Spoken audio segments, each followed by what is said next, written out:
A Werewolf Shifter Romance by Cauliflower Campbell. Prologue, Everdawn.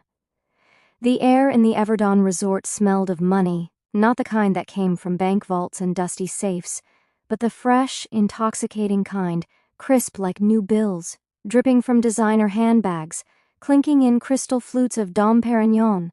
The scent lingered in everything, in the velvet-draped walls of the lobby, in the sharp perfume of lilies arranged in gold vases, even in the careful smiles of the waiters weaving through the crowd with trays of caviar. Beyond the gilded archways, the grand lobby was a living runway of power and bloodlines. Packs moved in small, perfectly choreographed clusters, the alphas leading with commanding strides, their betas shadowing at just the right distance, their families glittering under the glow of chandeliers worth more than most city blocks. Rolls-Royces and Bugattis still purred outside on the circular drive, their polished hoods catching the starlight. Guests lingered on the marble steps just long enough for the news cameras to catch their smiles. Practiced, dazzling, hungry. The world beyond the resort gates would see wealth, influence, and perfection. Only those inside would know the truth. Everdon wasn't just a resort.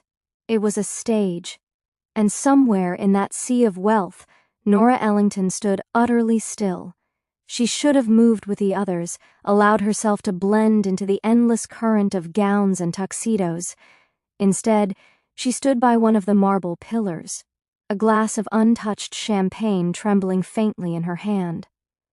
Auburn hair cascaded over one shoulder, emerald silk skimming her curves, the dress chosen with painful precision. Elegant enough not to look out of place, understated enough not to draw suspicion. She might have looked as though she belonged here, but her green eyes betrayed her. They were not the eyes of someone dazzled by this spectacle. They were the eyes of someone watching wolves circle. She lifted her gaze toward the vast glass ceiling where crystal lights shimmered like a constellation. Her reflection glimmered back faintly, a ghost among the glittering crowd. What am I doing here? The invitation still felt surreal. Even now, even as she stood in the midst of it, she'd been chosen to display her work at the most exclusive art event of the year. 30 artists, 2 weeks, $1 billion resort. Every alpha in Lycan Ridge would pass through these halls. They would see her wolves, painted in strokes of shadow and light, fierce and broken, wild and mournful. They would ask her questions she couldn't answer. Her throat tightened. The truth of her work lived too close to her bones, too close to the secrets her family had buried. If they looked closely enough, if they asked the wrong question, everything she had built, the fragile normalcy, the delicate independence, could come crashing down. Miss Ellington. The voice startled her. A waiter, young and nervous, holding out a tray of champagne. His dark eyes flicked toward her untouched glass, his smile tentative. Would you care for another? She blinked, realizing she had been gripping the stem of her glass so hard her knuckles whitened. She forced herself to loosen her hold, offered him a polite smile, and shook her head. No, thank you. He moved on quickly, eager to vanish back into the tide of glittering wolves. Nora exhaled slowly. She pressed her palm against the cool marble of the pillar, grounding herself. Somewhere on the upper balcony, a figure leaned against the railing. Watching her, she hadn't noticed him at first, too consumed by her own unease, too lost in the swirl of conversation and laughter. But when she finally looked up, her breath caught. Alexander Ashwood, the alpha of the Ashclaw pack. The name alone carried weight. In hushed whispers at galleries and in the pages of magazines, he was more myth than man. Tailored midnight suit, cufflinks that could buy a villa, presence that could still a room. He was wealth, power, and ruthlessness bound in one body. And his gaze, sharp, unyielding, like the edge of a blade. He wasn't mingling. He wasn't performing for the cameras. He was simply watching, as though everything below was a game staged for his amusement. But his focus, unrelenting, was on her. Nora's breath lodged in her throat. They hadn't spoken yet. Not a single word had passed between them, and yet he was watching her the way a predator studies prey, or perhaps the way a man studies a puzzle that refuses to solve itself. The chandelier light glinted across the angles of his face, cold and impossibly perfect. He lifted his glass slightly, a subtle gesture, almost mocking, acknowledgement, possession, challenge. She couldn't tell which. She turned her face away, heart pounding, but the weight of his gaze didn't lift. She could still feel it on her skin, searing, inescapable. Whispers stirred around her, threads of conversation that pricked at her ears. Ashwood's here, never attends openings. Why this one? He's watching someone. The redhead. Nora forced herself to walk toward the gallery wing, where her paintings waited. The click of her heels echoed across marble, too loud, too deliberate. She passed clusters of wolves draped in jewels, their laughter sharp as knives, their scents thick with dominance. Some glanced at her, dismissive, others curious. A few stared with something sharper, hunger, suspicion. The hallway narrowed, lined with canvases hung in pools of golden light. Her wolves stared back at her from the walls, snarling, wounded, triumphant, lost. Each brushstroke carried fragments of her own soul.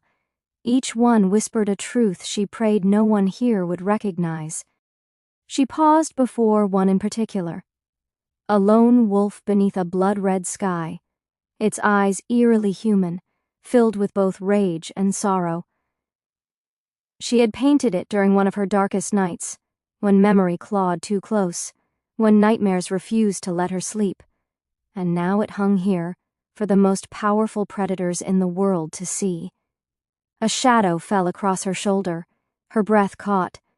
"Your wolves," a deep voice murmured behind her. "They don't belong in cages, not even painted ones." Her heart thundered as she turned. Alexander Ashwood stood less than a foot away. Up close, he was taller than she expected, broader, the air around him charged like a storm about to break. His gaze flicked from the painting to her, as though weighing them together. She swallowed hard, her voice a whisper. "They aren't in cages." A ghost of a smile touched his lips, cruel and amused. "Aren't they?" The silence stretched between them, thick, dangerous. By the end of the fortnight, he would ruin her life. By the end of the fortnight, she would let him. Chapter 1.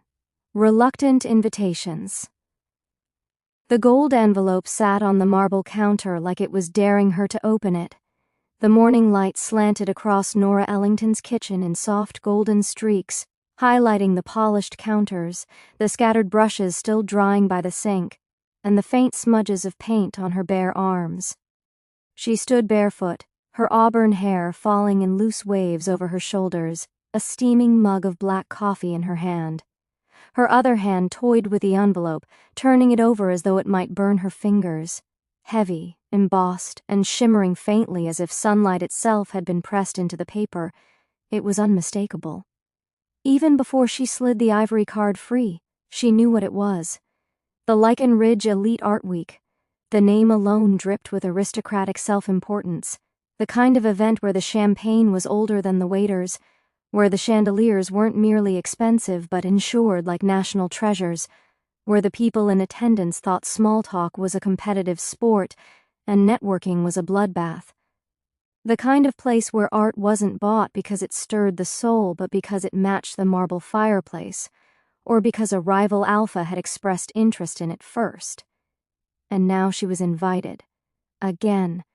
Her lips twisted. Oh, for heaven's sake. Nora sighed, tossing the envelope back onto the counter as though it had personally insulted her existence. She took another long sip of coffee, bitter and grounding, her green eyes narrowing at the gleaming seal. Do they think I enjoy watching overfed egos pretending to understand brushstrokes? From down the hall a voice floated toward her, crisp, commanding, and already tinged with amusement. Who's pretending about brushstrokes now? Nora Ellington swept into the kitchen like she owned the air she breathed. Her dark hair was knotted in a sleek chignon. not a strand out of place. Chanel No. 5 preceded her, subtle yet unmistakable, clinging to her like armor. She was dressed as though the day had already promised 3 meetings and a charity luncheon. Tailored navy slacks, silk blouse, pearls resting at her throat. Where Nora carried paint stains, Eleanor carried polish.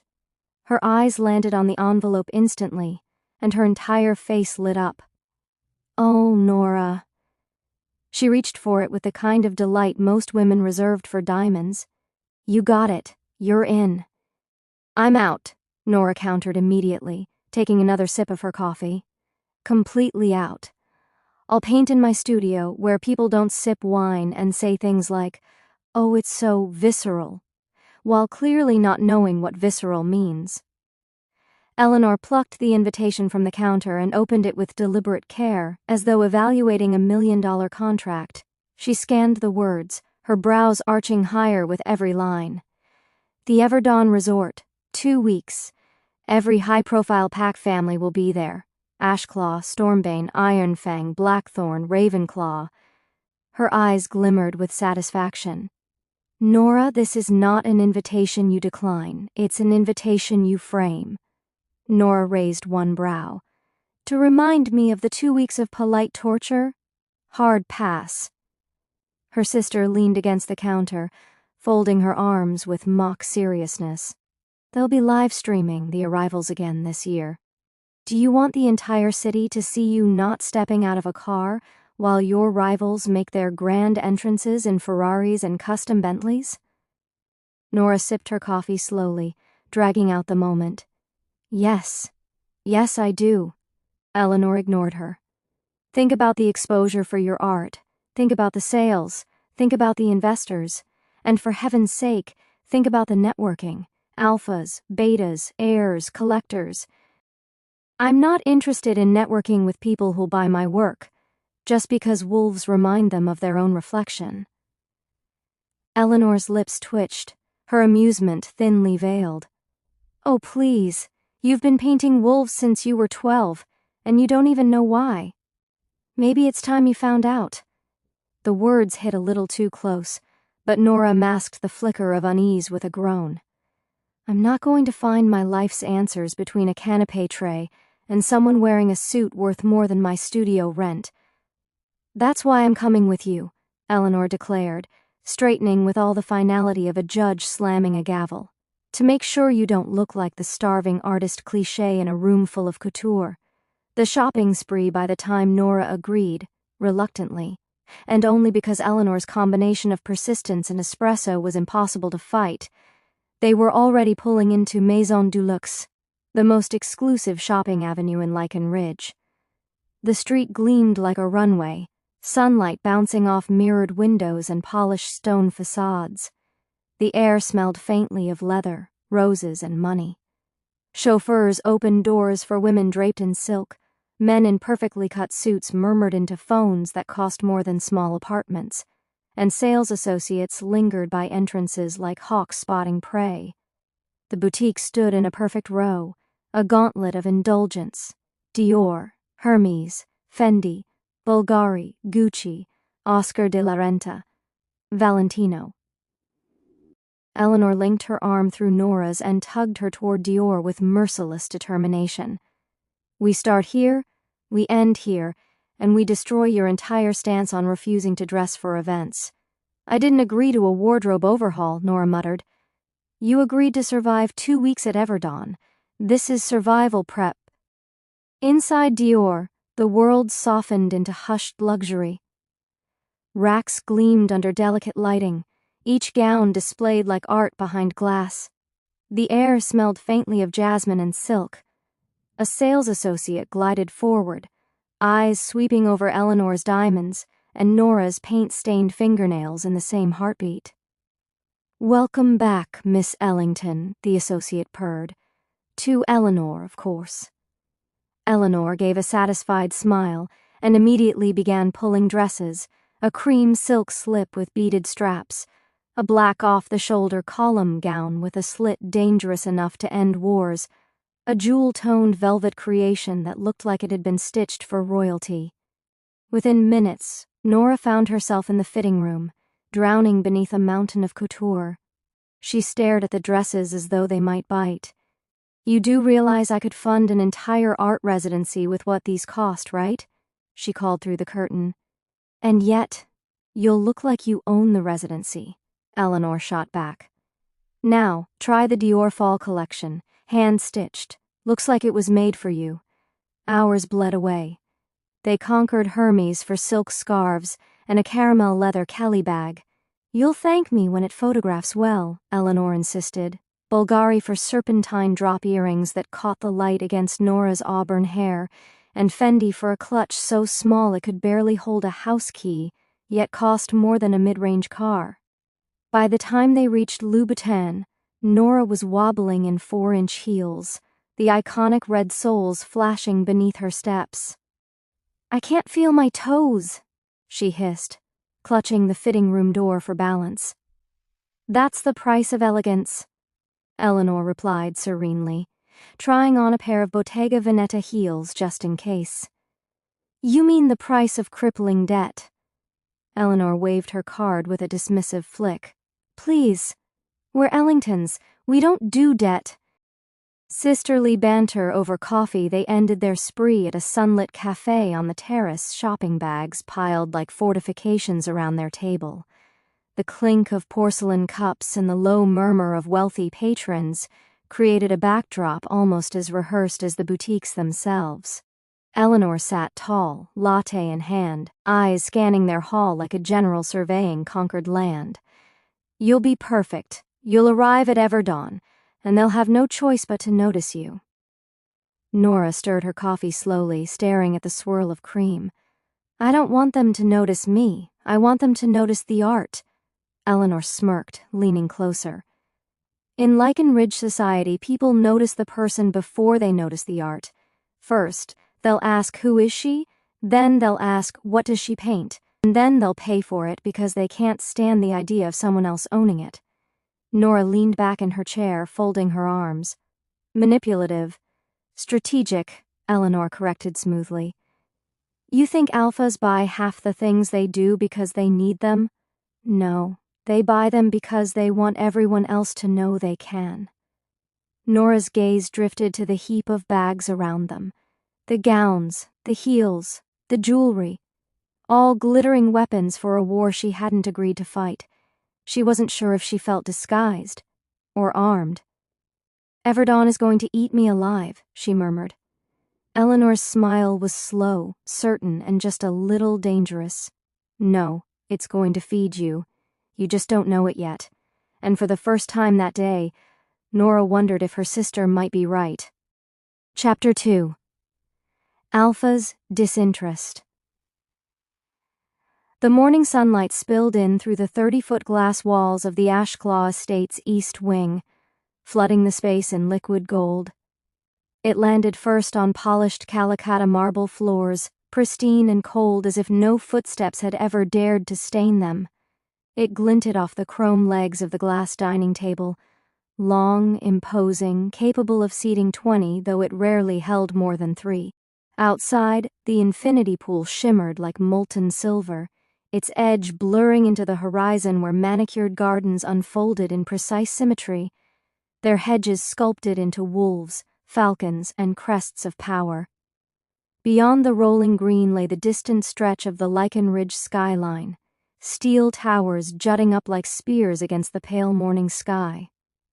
It was a view designed to impress, to remind anyone seated here of what power could build. Alexander Ashwood, Alpha of Ashclaw, sat at the head of the table, the seat no one else would dare take. He was dressed for the day in a tailored Ermenegildo Zegna navy 3-piece suit, a white shirt crisp enough to slice through shadow. His cufflinks bore the Ashclaw crest, discreetly engraved, understated yet undeniable. On the table before him, a leather-bound file lay open, filled with documents that held the weight of territory, money, and bloodlines. He skimmed through the contract on land disputes near the Iron Fang border, pen poised in long, precise fingers, his breakfast, wild salmon, fresh fruit, croissants still steaming, untouched. Across from him, Beta Marcus Hale leaned casually in his chair, scrolling through the morning's reports on a tablet. Marcus was the kind of beta every alpha needed. Sharp, pragmatic, loyal without being blind. His dark hair was trimmed close, his jaw perpetually shadowed, his suit less expensive than Alexander's but worn with equal confidence. If Alexander was the blade, Marcus was the shield, and sometimes the whetstone. The silence between them was companionable, filled only by the occasional swipe of Marcus's finger on glass, the scratch of Alexander's pen, and the faint ripple of water from the pool outside. Until the butler appeared. The man glided forward with the seamless precision of someone trained to serve without presence. He was liveried in black and white, every movement calculated, as though even air bent itself around Ashclaw authority. "Special delivery for you, Alpha," the butler intoned, placing a gold-edged envelope onto the table between them. Alexander didn't look up. His pen moved in a slow line across the margin of the file, underlining a clause he intended to tear apart in negotiations. The envelope sat untouched, a gleaming wedge of opulence on the pristine glass. Marcus reached for it, his curiosity piqued. He tilted the envelope toward the light, lips curling as he read the embossed lettering. "Well, well," he murmured, smirk tugging at his mouth. "The Lycan Ridge Elite Art Week. The most self-indulgent 2 weeks in the entire Ridge calendar. And look at this, you're invited." Alexander's pen stilled mid-stroke. His eyes flicked once to Marcus, then to the envelope, before returning to his file. "Pass." Marcus arched a brow. "You haven't even opened it." "I don't need to. I already know it's a week of being cornered by alphas bragging about vintage wine collections and noble daughters pretending to be interested in trade agreements." The beta chuckled, tossing the envelope onto Alexander's side of the table where it landed with a soft thud. "This year might be different. Word is the Blackthorn Pack is bringing in a delegation from Europe. Ironfang is making a public appearance after 3 years of diplomatic silence. And..." His smirk deepened. "Stormbane has been buying land suspiciously close to our southern border."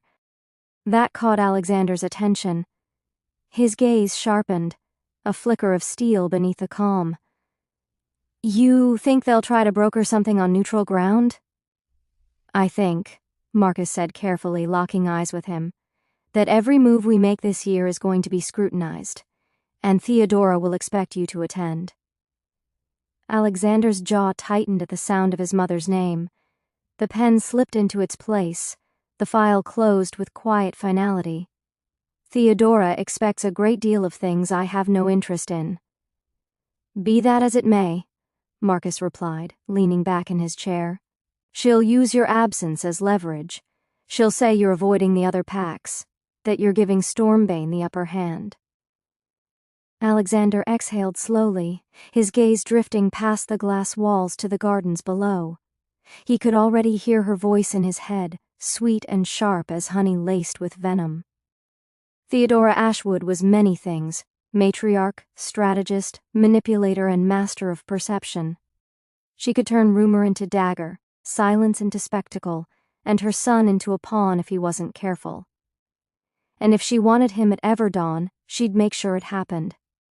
The mother arrives, he didn't have to wait long.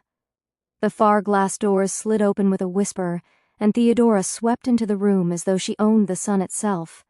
She was elegance incarnate, her Valentino ivory silk blouse tucked perfectly into a sharply tailored skirt, her heels precise against the marble. A single strand of Mikimoto pearls gleamed at her throat, understated yet commanding. Her hair, dark with streaks of silver, was arranged in a style that managed to look effortless and calculated at once.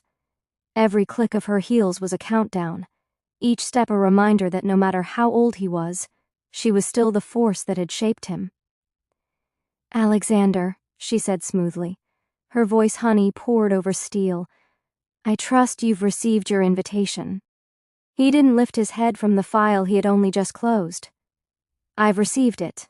I've declined it." Theodora paused, a faint smile curving her lips, the kind that masked knives. "Declined?" My dear, this is not a wedding, please reply this is an opportunity. For what? Alexander asked, finally meeting her gaze. His eyes were a storm contained. To watch the Ravenclaws outbid each other on meaningless acquisitions? To endure Leah's company for 2 weeks while you parade her in front of the other packs like a trophy?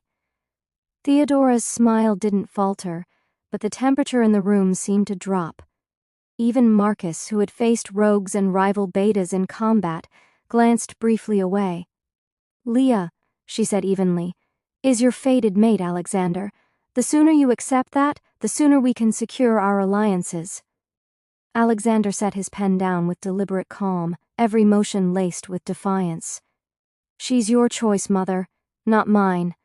Her eyes flashed, just for a second. Quicksilver sharp. My choice is what's best for the Ashclaw pack. That is my role.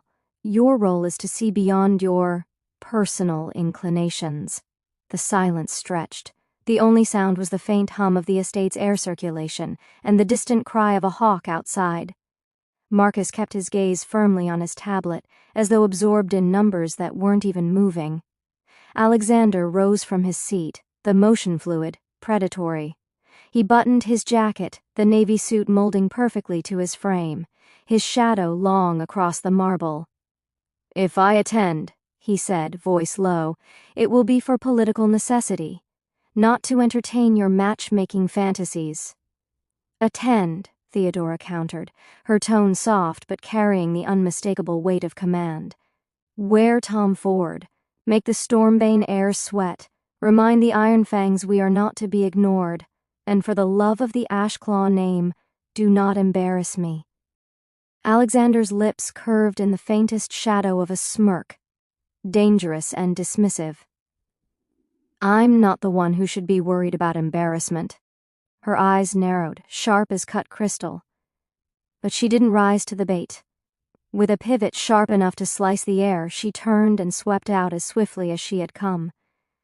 The scent of her perfume lingered long after her heels clicked into silence. Private discussion with Marcus. Marcus finally looked up from his tablet, blowing out a slow breath. Well, that went about as expected. Alexander sank back into his chair, fingers tugging his tie loose, the brief smirk gone, replaced with something harder. She's relentless. She's right about one thing, Marcus said cautiously. Stormbane, Blackthorn, and Ironfang in the same room? That's a rare opening. We could turn it to our advantage. Alexander's gaze shifted to the horizon again. Beyond the manicured gardens, beyond the skyline, he could already see the threads of possibility weaving themselves into a web. Every alliance was a move on the chessboard. Every misstep was blood in the water. If I go, he said slowly, it's on my terms. I'm not dancing to my mother's tune. Marcus smirked faintly. You never do. But you should be prepared. Lycan Ridge Art Week isn't just an exhibition. It's a battlefield dressed in silk and champagne. And this year, the stakes are higher. Alexander's fingers drummed once against the glass surface of the table, his thoughts already moving faster than words. He would attend, yes, but not as Theodora's obedient heir. He would play the board his way, and certainly not expecting anything, or anyone, to distract him from his purpose. At least, that's what he thought. Chapter 3. Arrival Day. The Everdawn Resort had a way of announcing itself before you even saw the main building.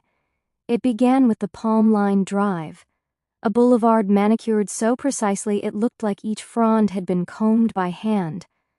The pavement gleamed like onyx beneath the morning sun, stretching forward in a long, sinuous ribbon for nearly 2 miles from the fortified outer security gates to the front entrance. Every curve of the road was designed with intention, each bend revealing more of Everdon's grand architecture, as if teasing its guests with glimpses of what lay ahead. On one curve, glass towers shimmered like prisms through the canopy of palms.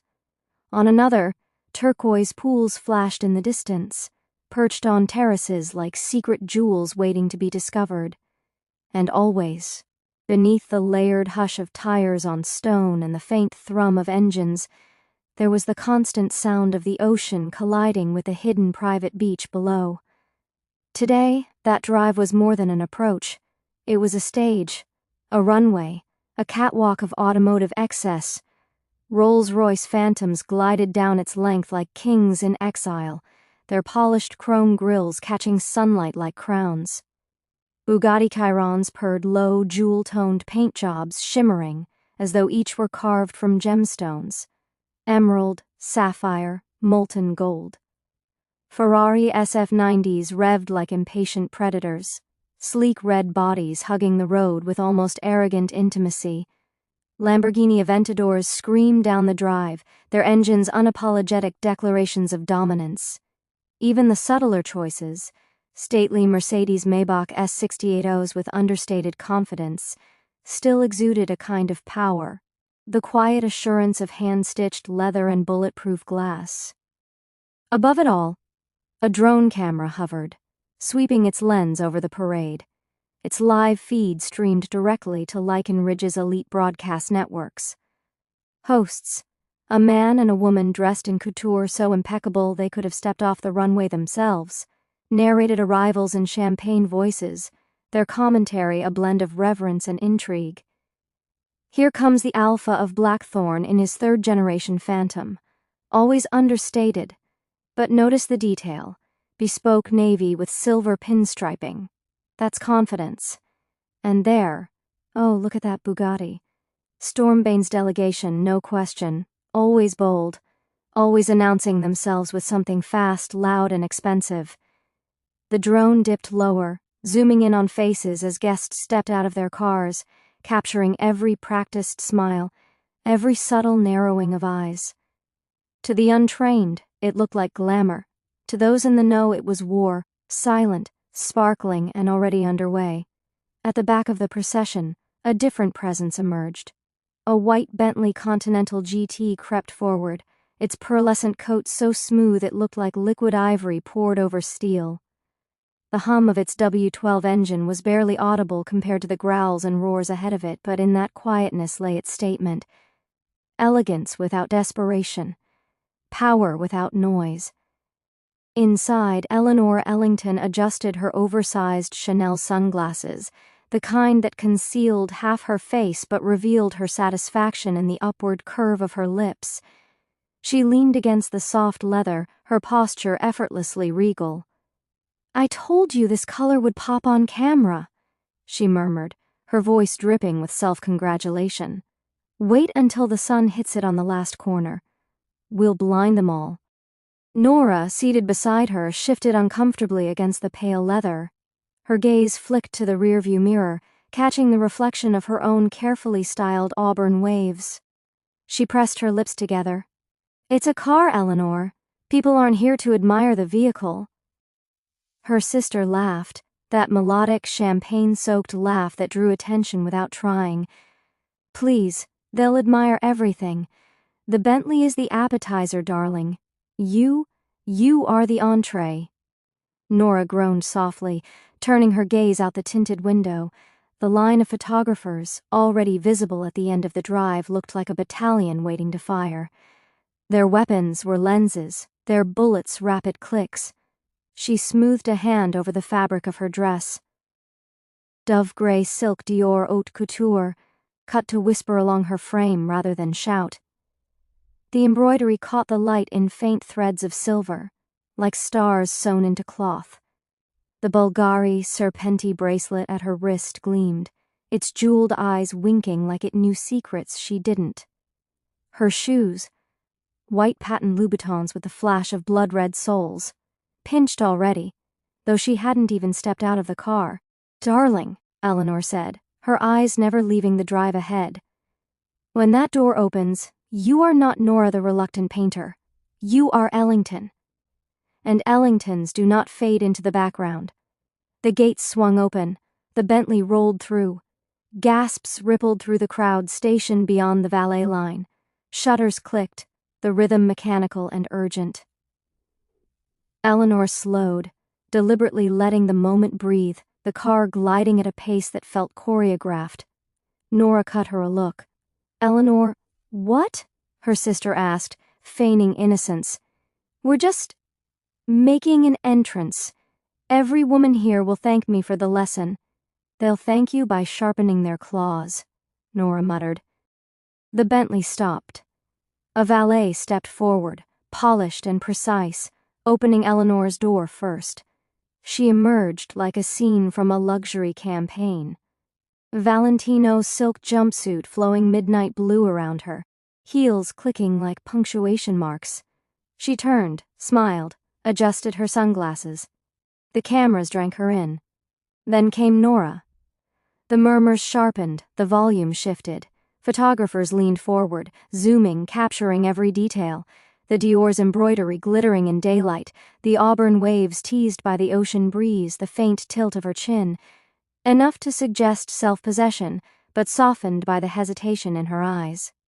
Eleanor was already circling, linking her arm through Nora's as if choreographing the tableau.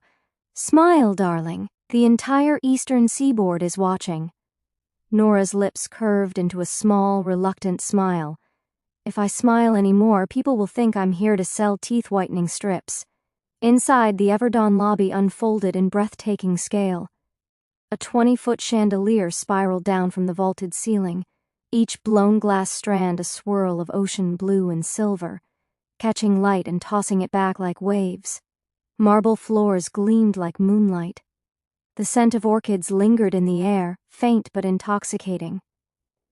Somewhere beyond sight, a string quartet played a softened rendition of Vivaldi, notes curling like perfume through the space. Concierge staff in ivory uniforms guided guests toward their exclusive wings.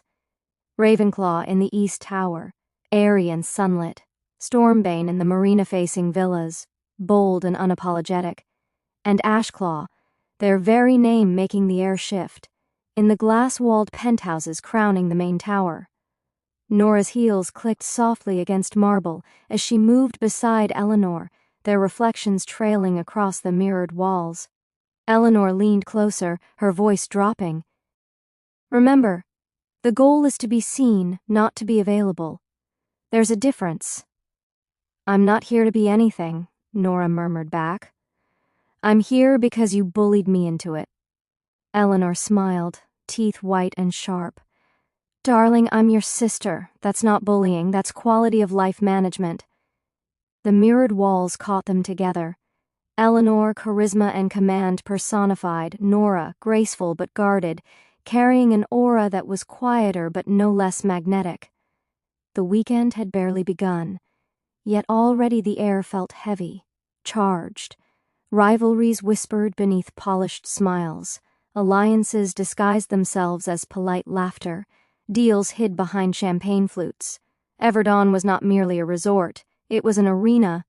And Nora Ellington, despite every protest, despite every muttered complaint, had just stepped into the spotlight, whether she wanted to or not. Chapter 4. First Sight. The Everdawn Resort's marble lobby was designed to overwhelm the senses. A cathedral to wealth and ambition. Vaulted ceilings soared impossibly high above, painted with frescoes that looked as though they had been carved from the heavens themselves.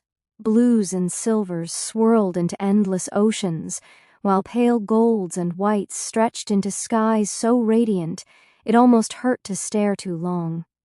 The pigments were so carefully layered, so rich, that when Nora tilted her head back the illusions seemed to shimmer with movement, as though waves truly rippled and sunlight truly broke through painted clouds. The floor was no less astonishing. A seamless stretch of Carrara marble gleamed beneath the chandeliers, polished to the point where each gilded drop of light was reflected in perfect clarity, as though pools of molten gold had spilled across the stone. Each step sounded amplified, crisp, like the tap of crystal against glass, echoing faintly through the vastness of the space. The air was thick with a perfume of white orchids, arranged in baccarat vases taller than most people. Every few feet, fresh blooms arched upward, impossibly pristine, their petals gleaming like porcelain under the chandeliers. The faint sweetness wove into the faint salt of sea air filtering through the revolving doors, creating a fragrance both exotic and familiar. and there was music. A string quartet tucked neatly into a velvet-draped alcove filled the lobby with a restrained but commanding rendition of Vivaldi's Winter. Violins soared and dipped like ice shards catching light, while the cello hummed a grounded rhythm beneath them. The music didn't simply play in the background. It claimed the air, demanding guests fall in step with its elegant tempo. Nora's heels clicked softly as she entered, the sound swallowed by marble and music. Eleanor strode just a pace ahead, posture confident, her gold Prada clutch swinging idly from 2 fingers like it was nothing more than a trinket. The weight of the place pressed in on Nora. The ceilings, the music, the people, all of it carried an unspoken message. You were either someone here or you were no one. Even oxygen seemed expensive, rarefied, as if each inhale cost a fraction of her pride. She adjusted the strap of her white Dior dress, feeling the silk mold to her frame like liquid ivory. Eleanor had insisted she wear it for impact, pairing it with Louboutin stilettos so glossy they reflected the chandelier light in ribbons of black ink. Nora had fought her on the heels, she was more at ease in anything but Eleanor was persuasive in her way. Tonight was about appearances, about walking into a world where hesitation was weakness. Breathe, Eleanor murmured without glancing back, voice low but carrying. And whatever you do, don't trip. This floor is basically a runway. Nora rolled her eyes, though her chest felt constricted. You're acting like this is my wedding entrance. It might as well be, Eleanor replied airily, her eyes flicking to a camera crew posted near a column. Their equipment glinted beneath the lights, lenses pointed with predatory patience at every new arrival. Half the packs in Lycan Ridge are tuned in. The East Tower doesn't walk in unnoticed. The words were both warning and reminder. Nora let her gaze sweep across the space as they passed the central fountain, a towering sculpture carved from black onyx. 2 winged wolves twisted around one another in eternal battle, water cascading down their wings into a wide basin. The symbolism was unmistakable, power and rivalry immortalized in stone. The other arrivals milled around the fountain and the polished bar nearby, and Nora took them in with discreet precision. Men dressed in Zegna tuxedos, hair perfectly cut, eyes sharp with calculation. Women draped in Elisab and Valentino gowns, their diamonds flashing like weapons at throats and wrists. Conversations were clipped and polite, punctuated by laughter that didn't quite reach the eyes. And then she saw him, Alexander Ashclaw. He stood near the reception desk, apart from the flow of the crowd as though the current of people simply bent around him. His height alone marked him, but it was more than that, a presence that couldn't be taught, the kind that rooted him in place and drew eyes whether he wished them or not. Midnight blue Tom Ford, tailored so precisely it looked like the fabric had been molded over him. The subtle sheen of the cloth caught the light only when he moved, a whisper of wealth rather than a shout. His tie, black silk, knotted in a Windsor so understated it somehow demanded notice, anchored the look, a study in restraint where others might have flaunted excess. His hair was slicked back just enough to catch the chandelier glow, not too perfect, not careless, deliberate. His jaw was cut with an economy of line, sharp and unforgiving, his mouth pressed into something between neutrality and warning. He wasn't smiling, he wasn't speaking, he was watching. Eyes like tempered steel, flicking with calculated precision across the crowd, pausing long enough to register, dismiss, and move on. His stillness made him striking. Where others gestured, adjusted cufflinks, shifted weight, he remained unyielding, as though the marble floor itself bowed to hold him. When his gaze landed on her, the room shifted. The sound of music dulled, voices blurred into a low hum, and for a heartbeat Nora could have sworn the chandeliers dimmed, leaving only the weight of his stare. She didn't look away, not immediately. To do so would have felt like retreat, and retreat was not in her nature. But something in that gaze unsettled her. Not admiration, not curiosity, but calculation. As though he were measuring her, slotting her into some quiet equation, deciding what piece she might be on his invisible chessboard. From beside her, Eleanor leaned slightly, lips barely moving. Dangerously handsome, she breathed, amusement lacing her tone. Heat rushed uninvited to the back of Nora's neck. She blinked, breaking the thread of eye contact. "Please," she muttered, her voice sharper than intended.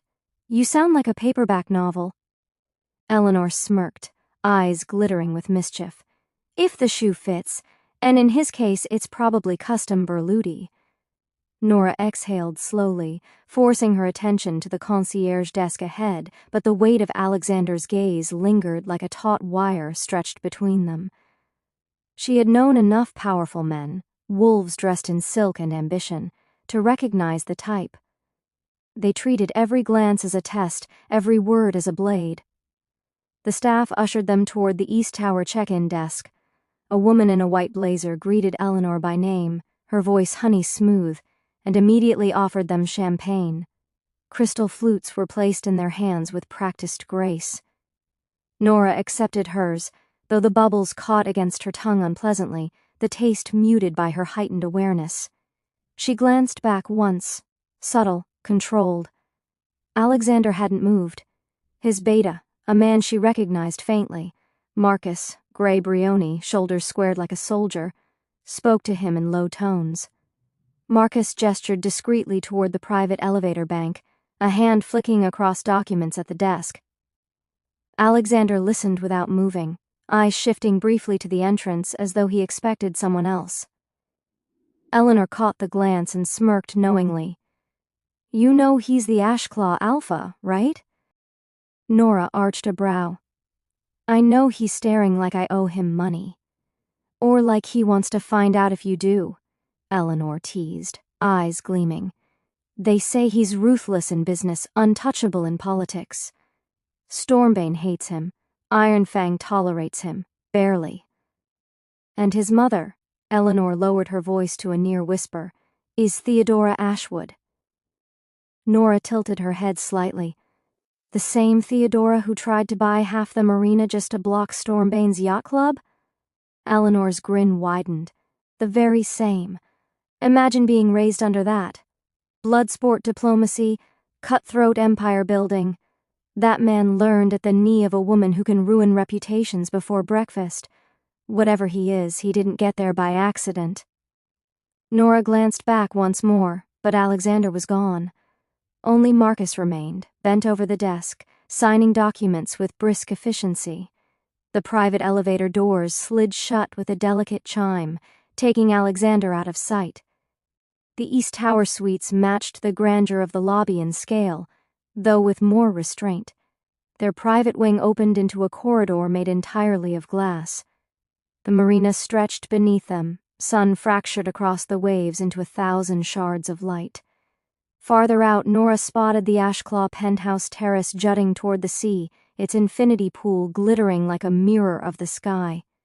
Inside their suite, Eleanor tossed her clutch onto the cream leather sofa and sighed with theatrical satisfaction. "Well," she said, kicking off her heels in one fluid motion, "if you didn't notice, you just had your first silent conversation with one of the most powerful men in the city." Nora carefully slipped out of her Dior dress, hanging it inside the wardrobe with precise movements. "And yet, somehow, I survived."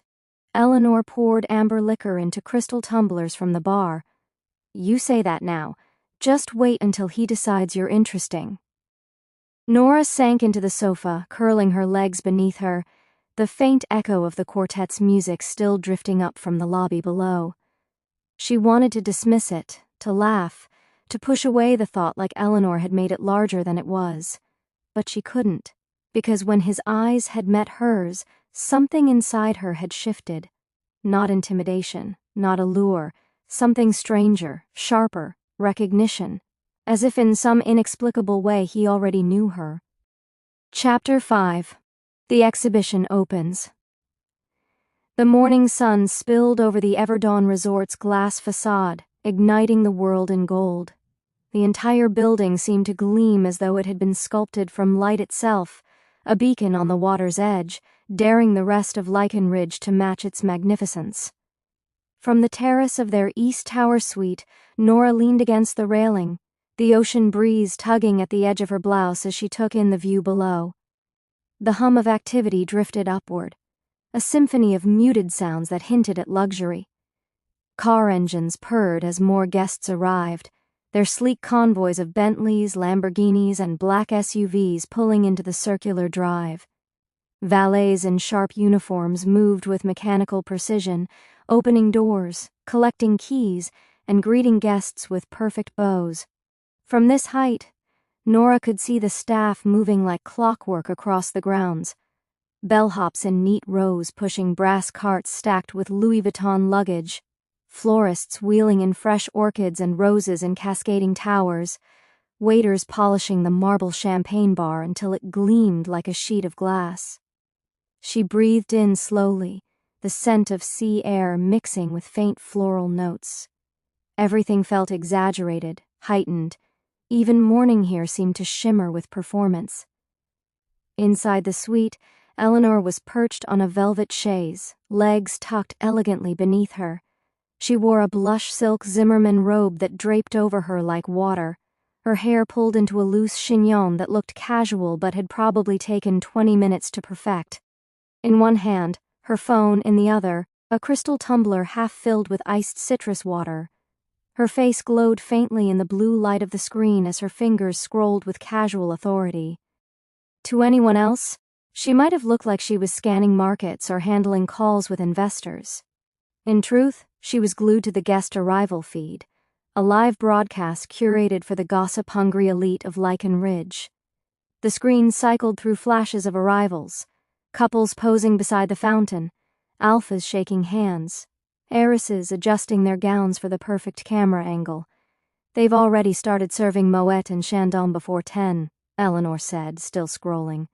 Her tone was amused, faintly disbelieving, though not surprised. "That's how you know this is going to be decadent. And messy."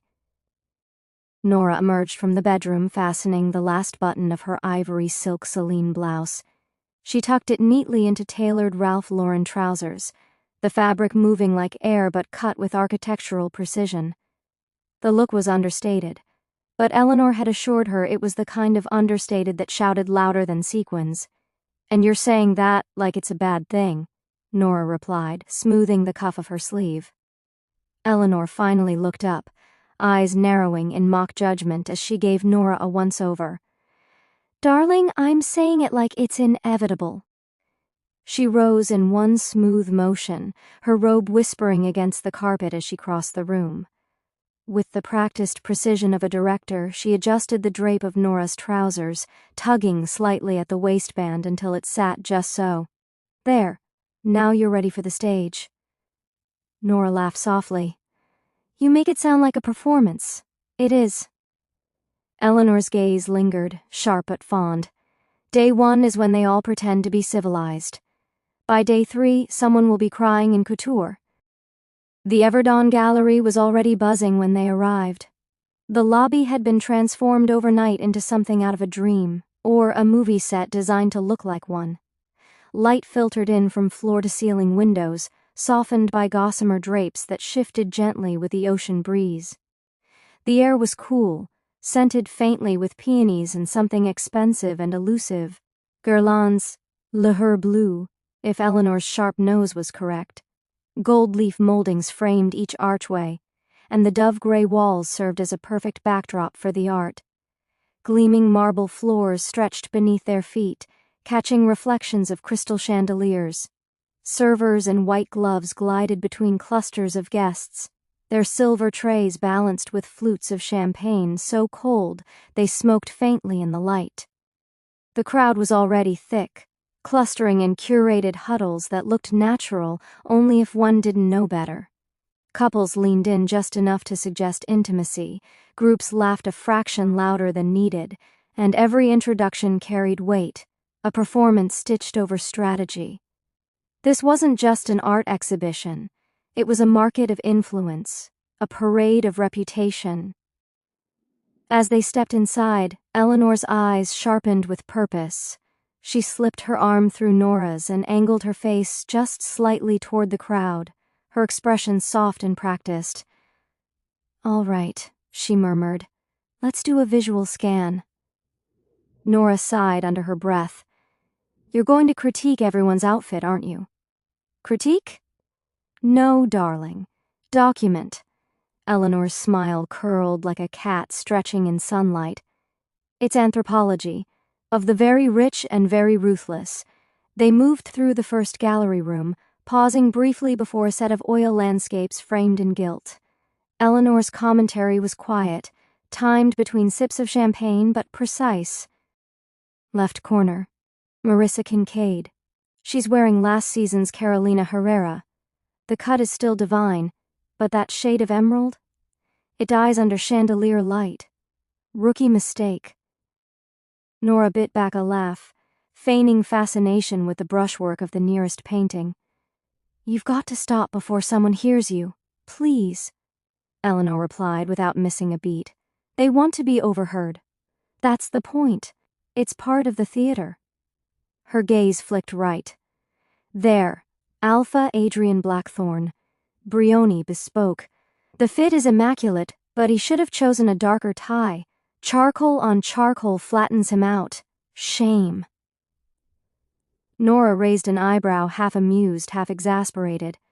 "You do realize you remember people by their clothes more than their names. Names fade." Eleanor's eyes sparkled. "Tom Ford is forever." They drifted toward the champagne bar, where servers offered fresh flutes with silent efficiency.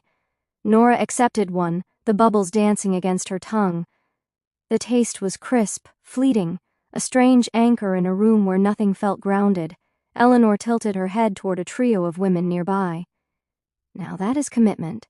Dior, Fall Haute Couture.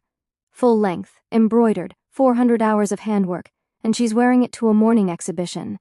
Eleanor's lips twitched. Bold or foolish? Both, Nora guessed. Exactly. Across the room, a photographer from Lycan Lux magazine snapped candid shots with the ferocity of a hunter. Guests leaned closer, their laughter timed for the shutter, glasses clinking in carefully rehearsed gestures. Diamonds caught the flash like lightning. Every smile was practiced, calibrated for legacy, not joy. Eleanor leaned in closer, voice dipping to a conspiratorial whisper. "Half these people couldn't care less about the art. They're here to be seen. Their presence is the exhibition." Nora followed her gaze, scanning the shimmering sea of gowns and tailored suits. Shopper diamonds winked from wrists. Hermès perfume hung in the air, and conversations swirled like layered currents beneath the surface. For a flicker of a moment, she wondered if she herself was just another carefully positioned figure in someone else's tableau. The West Wing held the true installations, modern canvases and sculptures displayed under masterful lighting. The arrangement was deliberate. Spotlights soft enough to flatter patrons, sharp enough to make gold frames glisten. The effect was intoxicating, turning every painting into a mirror of its onlookers' ambitions. They paused before a contemporary piece, a canvas flooded with chaotic color layered over faint sheets of handwritten poetry, the text nearly obliterated beneath swaths of crimson and cobalt. Eleanor tilted her head, her voice laced with dry amusement. "Interesting. Though I guarantee the artist's biography is more compelling than the work itself." Nora smothered a laugh, covering it with a sip of champagne. "Do you ever stop dissecting people?" Eleanor's gaze softened, just barely. "I dissect because it's how I survive in rooms like this. Besides," she smiled faintly, "it's fun watching you try not to roll your eyes." Their circuit ended back in the main hall, where a pianist in a sleek Armani tuxedo filled the air with notes that floated like champagne bubbles. The crowd had thickened, the hum of conversation rising in waves. More arrivals swept in, each one grander, louder, more polished than the last. The room pulsed with expectation. Eleanor drained the last sip from her flute, lips curving with satisfaction. "Well, darling, that's day one. The polite version. Enjoy it while it lasts." Nora glanced around, the weight of the room pressing in. The art was beautiful, yes, but Eleanor was right. Here, the art was an excuse. The real exhibition was them. And this was only the beginning. Chapter 6. Nora's Day. The morning of her exhibition dawned in a blur of nerves and coffee. Nora barely remembered her first sip of the cappuccino Eleanor had forced into her hands, nor the soft murmur of her sister humming under her breath as she rooted through the cedar-paneled wardrobe like a queen deciding the fate of her court. It was only when the pale morning light spilled across the suite's Persian rugs, and Eleanor snapped her fingers triumphantly, that the reality of the day seemed to finally catch her. Her reflection in the cheval mirror was almost unrecognizable. Eleanor had insisted on dressing her for the occasion, an entire hour of deliberation, of silk and chiffon tumbling from their hangers, of pointed sighs whenever Nora tried to protest. They'd settled on a fluid ivory silk dress from Elie Saab, sleeveless, with a modest bateau neckline that dipped ever so slightly lower at the back, the cut whispering of elegance rather than screaming for attention. The fabric shimmered faintly with her movements, catching the light like water flowing over stone. It was luxury without ostentation, the kind that whispered instead of shouted, and in Eleanor's mind, that was far deadlier. On her wrist gleamed a slim Cartier Panther watch, a gift Eleanor had pressed into her hand on her 25th birthday. Until now, Nora had been too afraid to wear it, worried it would make her look like she was playing dress-up in someone else's world. Today, Eleanor fastened it on with such finality that Nora hadn't dared take it off. Her auburn curls were twisted into an elegant low chignon, anchored with a vintage pearl comb that had once belonged to their grandmother, the same woman who used to tell them bedtime stories of wolves that walked as men. Somehow, the touch of heritage steadied Nora's breath. "You look like you could bankrupt a man with a glance," Eleanor said, fastening the final clasp and stepping back to admire her handiwork. "That's not really the goal here," Nora murmured, smoothing the skirt with fingers that trembled only slightly. Eleanor's lips curved like a cat's. "That's what makes it effective." The exhibition space was already humming when they arrived. The grand gallery, reserved exclusively for the Everdon exhibition, looked like something out of a dream. Arched ceilings soared overhead, gleaming under chandeliers imported from Murano, each a cascade of hand-blown glass shaped like delicate frozen petals, catching the morning sun as though each drop of light were a diamond. The scent of polished oak mingled with the faint sharpness of champagne and the softer undercurrents of perfume. Creed Aventus on the men. Maison Francis Kurkdjian's Baccarat Rouge 540 on the women. Tom Ford's Oud Wood drifting from the throats of alphas who wanted to be noticed. Every inhale carried a symphony of wealth. Nora's works were displayed in the East Wing, the heart of the gallery's morning circuit. The organizers had placed her pieces in a row, framed in sleek matte black walnut with her name engraved in discreet gold lettering beneath each plaque. Nora Ellington. Wolf after wolf stared back at her from the walls. She had rendered each in oils so precise that the fur seemed touchable, each individual hair painted with aching patience. Their eyes were almost alive, watching, questioning, assessing the humans who dared to meet their gaze. She hadn't painted them as beasts. She had painted them as beings, and now they were out in the world. By 10 o'clock, the space was thick with movement.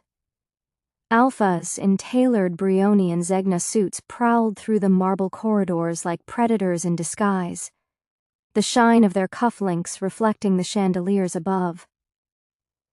Betas in double-breasted canali lingered in pairs, silk pocket squares folded into perfect origami peaks. Women floated past in Oscar de la Renta gowns, Valentino silk, diamonds that flashed like frost at their wrists and throats. It was a sea of wealth and hierarchy, masked by civility. Every handshake was measured, every laugh calculated. Conversations drifted through the air like chamber music, but beneath them ran the low hum of power plays. Nora held herself straighter than she felt, her champagne flute trembling in her hand. Her first sail came before the second sip. Alpha Adrian Blackthorne, dressed in a midnight blue chiton jacket so perfectly cut it could only have been tailored specifically for him, paused before her largest canvas. A snow-coated wolf standing on a frozen river, amber eyes burning against the stark white. 5,000, he said casually to the gallery assistant, without so much as a glance at the price tag. Sold, the assistant replied at once, marking the painting with a discreet red sticker. Nora barely had time to breathe before another collector leaned toward her second piece, murmuring their offer in low, measured tones. By noon, 7 of her 10 paintings bore red stickers at the corner of their frames. Her name was murmured in little clusters of conversation. Champagne flutes clinked. Smiles flashed for the photographers drifting through the east wing. She shook hands. She smiled politely. She accepted compliments with the poise Eleanor had drilled into her since childhood. Exquisite brushwork, rare emotional depth. You've captured the spirit. And yet, behind the gleam of admiration, she caught the glint of something else. Eyes narrowing once they realized she was human-born. Some lingered too long on that detail, as though calculating whether her work was appropriation or reverence. Others dismissed it entirely, focusing instead on the red stickers, on her sudden commercial success. Then came the whispers. She's pandering, a woman in head-to-toe Chanel murmured, her diamond earrings swinging as she leaned toward her companion. Of course she is. Painting wolves for wolves. It's calculated. Nora heard every word. She didn't flinch, didn't turn. Eleanor's voice echoed in her mind. Don't give them the reaction they want. It was nearly 1 o'clock when the energy in the room shifted. She didn't see him at first. She felt it. The way conversation slowed by half a beat, the ripple through the crowd as people instinctively drew themselves taller, straighter. Alexander Ashwood, Alpha of Ashclaw, had entered the gallery. Nora had seen him 2 nights ago, briefly, across the grand atrium of the resort. But distance had diluted his presence. Up close, he was something else entirely. He wasn't striking in the glossy, overgroomed way of many men in the room. He was striking in his restraint. His charcoal gray Tom Ford suit fit with surgical precision, not a wrinkle or pull at the buttons. His tie was deep green silk, knotted in an Eldridge style so sharp it looked sculpted. A Patek Philippe Grand Complications watch gleamed at his wrist. Understated, yes, but no less commanding than the man himself. He moved through the crowd like someone accustomed to parting seas. Guests shifted subtly as he passed, leaving his path clear without ever admitting to stepping aside. And then he was in front of her. He paused before the only piece left unsold. A pack of wolves in a forest under moonlight, the alpha at the center. His fur was a mottled storm gray, his amber eyes lit with a fire that felt almost human. This one, Alexander said, his voice low, deliberate. Tell me about it. Nora's fingers tightened on her champagne flute. The glass trembled against her palm. It's a study in contrasts, she replied carefully. Strength and stillness, observation and patience. His gray eyes flicked to hers, sharp as flint. You didn't answer the question, she blinked. I believe I did.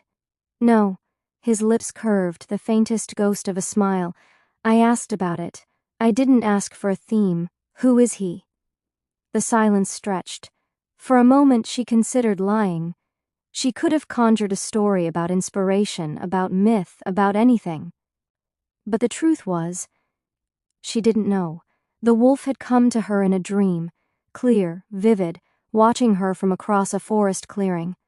She had woken with the image half-painted already in her mind, as though someone else had pressed it into her thoughts. I paint wolves, she said at last, her voice steady. But I don't claim to own their stories. Sometimes they come to me fully formed. I follow where they lead. Something shifted in his gaze, subtle but undeniable. A flicker of sharp interest, as if her words had peeled back a layer she hadn't meant to expose. "That's a dangerous way to work," he murmured. Or, she countered, pulse racing, "it's the only honest way." The pause that followed was heavy, deliberate. "I'll take it," Alexander said finally. Her breath caught. "You haven't asked the price." "If I have to ask," he said smoothly, "I can't afford it. And I never buy what I can't afford." He passed a sleek black card to the assistant, who handled it with almost reverent care. Before he turned away, Alexander's eyes returned to hers. "We'll talk again, Ms. Ellington. Miss Ellington," he repeated, as though tasting the sound of it. "Until next time." And then he was gone, swallowed back into the tide of champagne and conversation. Nora stood rooted to the spot, her pulse unsteady, her champagne forgotten. She wondered why a man like that, a man who could buy anything in the room, who likely had chosen that painting, and why, as she looked back at the wolf's amber eyes, she felt the disquieting certainty that the portrait had just found its owner. That somehow it had been waiting. Chapter 7. The Story of Leah. The afternoon light had shifted by the time the last murmurs of admiration drifted away from Nora's exhibition space. The white canopy above the tent, pristine linen stretched taut by polished silver poles, was haloed by the late sun, turning it into a warm, almost golden vault. It glowed like a cathedral of light. Shadows of fluttering leaves traced against the fabric ceiling, creating delicate patterns that danced with the breeze. Beyond the gauzy walls of the marquee, the scent of wild lavender drifted from the manicured gardens and mingled with the unmistakable perfume signatures of wealth, Chanel No. 5 clinging to the older matriarchs, Tom Ford oud wood rolling off confident alphas, and something exotic, musky and spiced, that seemed to trail men who carried themselves as if kingdoms bent to their will. The air was rich, heady, expensive. Inside the once bustling corner where Nora's paintings had held court was quiet now. The tide of admirers had ebbed toward the champagne pavilion, where white-gloved sommeliers oversaw pyramids of crystal flutes and waiters carried silver trays brimming with oysters and canapes topped with black pearls of caviar. Laughter floated back from that direction. Rehearsed, melodic laughter that women of power perfected until it was indistinguishable from real amusement. Nora, left in the hush, stacked the last of her promotional cards into a neat little silver tray. Her fingers lingered on the gold-embossed letters of her name, Nora Ellington, still half in disbelief at how many of them had been taken today. She was about to gather her bag when she noticed him. He was still there. Alexander. While the others had swept away in a flurry of Dior gowns and Keaton jackets, he lingered, tall, immaculate and calm in a way that set him apart. His presence was like gravity, silent but undeniable. He had the look of a man who knew the rules of formality by heart, but preferred to bend them until they served him. "You didn't answer my question earlier, Miss Ellington," he said at last. His voice was low, controlled, but it carried across the emptying tent with enough weight that Nora stilled, her hand frozen above the tray of cards. Slowly she looked up, meeting those piercing steel-gray eyes that had unsettled her from the moment they first locked with hers. Eyes that seemed less interested in what people said and more in what they withheld. "I didn't have an answer," she said, her tone polite even. "That's unusual." His head tilted slightly, assessing her with quiet intensity. "You strike me as someone who has answers for everything." She let out a short, disbelieving snort, tucking an errant strand of auburn curls behind her ear. "Well, I just didn't have an answer that suited you personally. Or perhaps my answer wasn't enough for you." His lips curved, not a smile, not exactly, more like the barest acknowledgement of a point scored. "Then perhaps it's fair that I offer something personal in exchange." The hum of the exhibition carried on in the distance. the faint clink of champagne glasses, the rustle of Oscar de la Renta silks sweeping over marble, the crisp pop of another bottle being uncorked. A breeze teased the edge of the marquee wall, letting in the faintest whisper of garden air. Alexander's eyes flicked once toward the champagne pavilion, as though weighing the room itself, deciding whether to speak here among the echoes of wealth and performance, or to choose somewhere quieter. Then, with a subtle tilt of his chin, he gestured toward the garden. They left the marquee together. The path was paved in pale stone, flanked by rose bushes pruned into perfect symmetry. The air was fresher here, carrying lavender and earth instead of perfume and champagne. Nora's heels tapped softly against the walkway, the rhythm quickened by nerves she didn't want to acknowledge. He kept pace with her. Not a stride ahead, not a stride behind, but matched exactly. She noticed. Because men like him didn't usually adjust for anyone. They reached a marble bench set at the edge of the garden. From here, the estate's private lake spread wide and calm, its surface gilded by the sinking sun. Swans drifted across the water, trailing ripples like ribbons of glass. Nora sat, smoothing the skirt of her ivory dress. Alexander didn't sit immediately. He stood at the edge, his hands in his pockets, shoulders squared, gaze fixed on the water as though he needed to anchor himself before speaking. When he did, his voice was different, less polished, lower, rougher. Her name was Leah, he said finally. She was my mother's choice, not mine. Nora angled toward him, resting an elbow lightly against the bench's cool stone. Her curiosity flickered. Choice for what? He gave a short laugh, humorless. My fated mate, at least according to tradition. His jaw tightened. He spoke as if dragging the words out against his better judgment. My mother believed that aligning our family with hers would be mutually advantageous. Leah was from one of the old packs. Her father sat on the High Council. Her lineage was impeccable. It was the kind of match society applauds for decades. Nora studied him in the dappled light. The breeze lifted a lock of her hair, carrying the faint trace of his cologne toward her. Creed Aventus, sharp and addictive, the kind of scent that clung in memory long after the man was gone. And you? She asked softly. I wanted nothing to do with it. His voice was flat, unyielding. Leah was kind in her way. But it was never a bond I sought. We were strangers wearing masks our families handed us. He turned his face slightly toward her then, and for the first time, the guarded edge of his expression cracked. His eyes were rawer now, less steel, more storm. So what happened? Nora asked, almost gently. He exhaled, staring across the glittering water. She keeps trying. She plays the role. And I can't. His hands curled loosely in his pockets. My mother will never forgive me if I leave Leah and sever the bond. In her mind, I'd be throwing away an alliance worth more than gold. The silence stretched. The weight of his words settled over them like another dusk. Nora could feel the heaviness pressing. The kind of story that clung to a person long after it was told. And yet, because she had never been one to sit too long under the burden of another's tragedy, she leaned back and let her lips curve. So what you're saying is, you're terrible at arranged relationships. It startled him. For the briefest moment, something bright broke through. He laughed, low, rough, unguarded. The sound was real, and it caught her off guard as much as it seemed to catch him. You could say that, he admitted.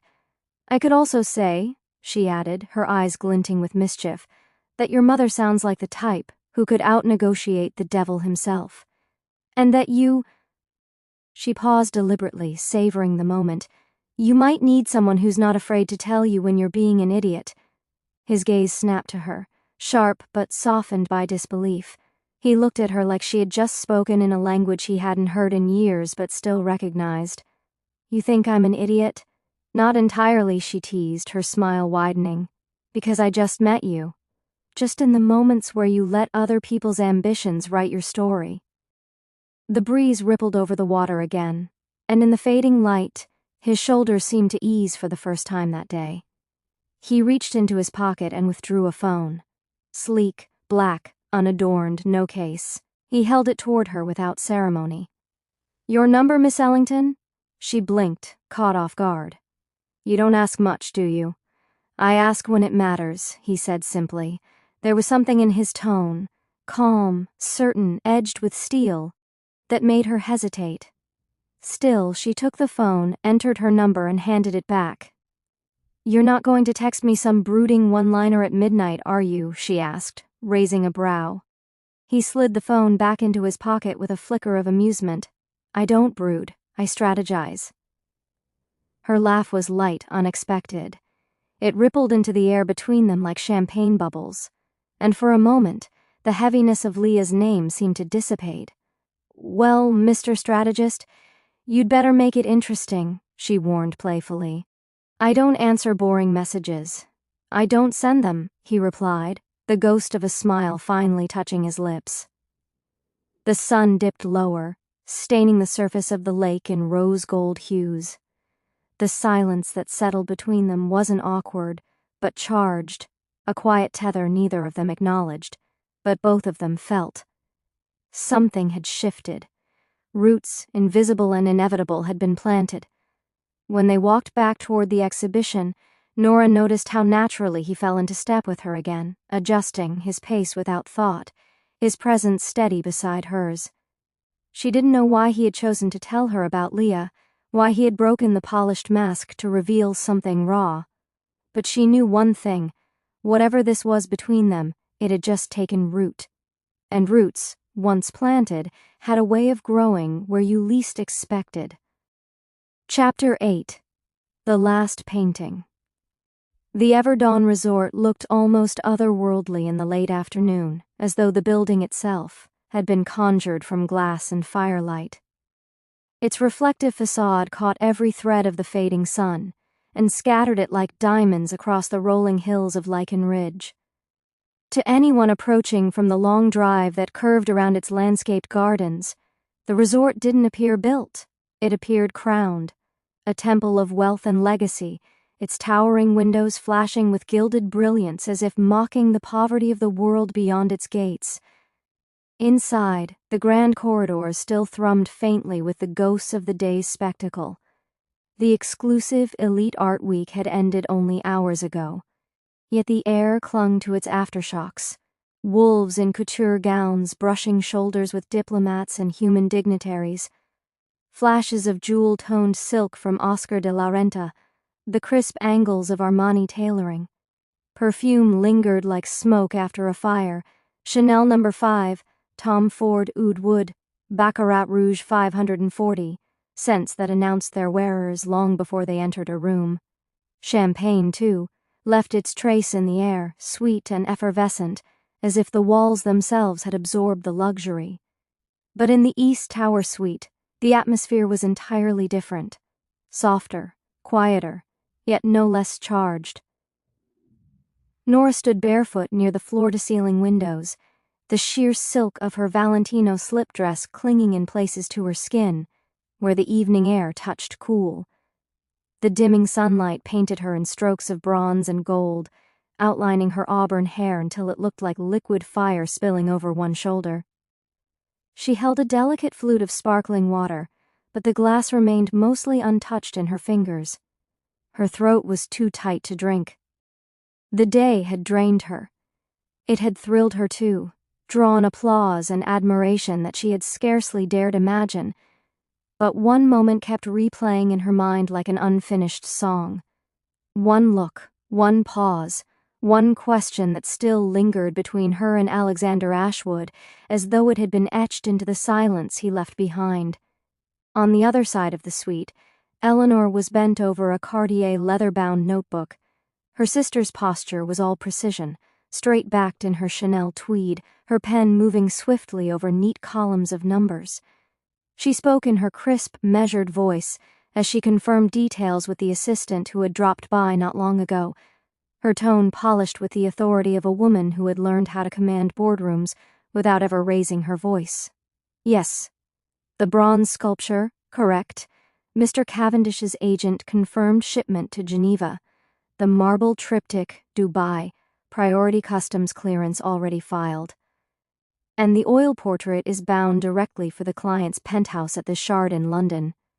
She flipped another page, her diamond tennis bracelet glinting in the golden light. Perfect. Her voice carried the sharpness of a seasoned negotiator, but Nora caught the flicker of triumph in it as well. Eleanor thrived in these moments, closing deals, watching figures stack neatly into profit columns. Nora painted, Eleanor brokered. It was how they survived, how they carried each other through the world.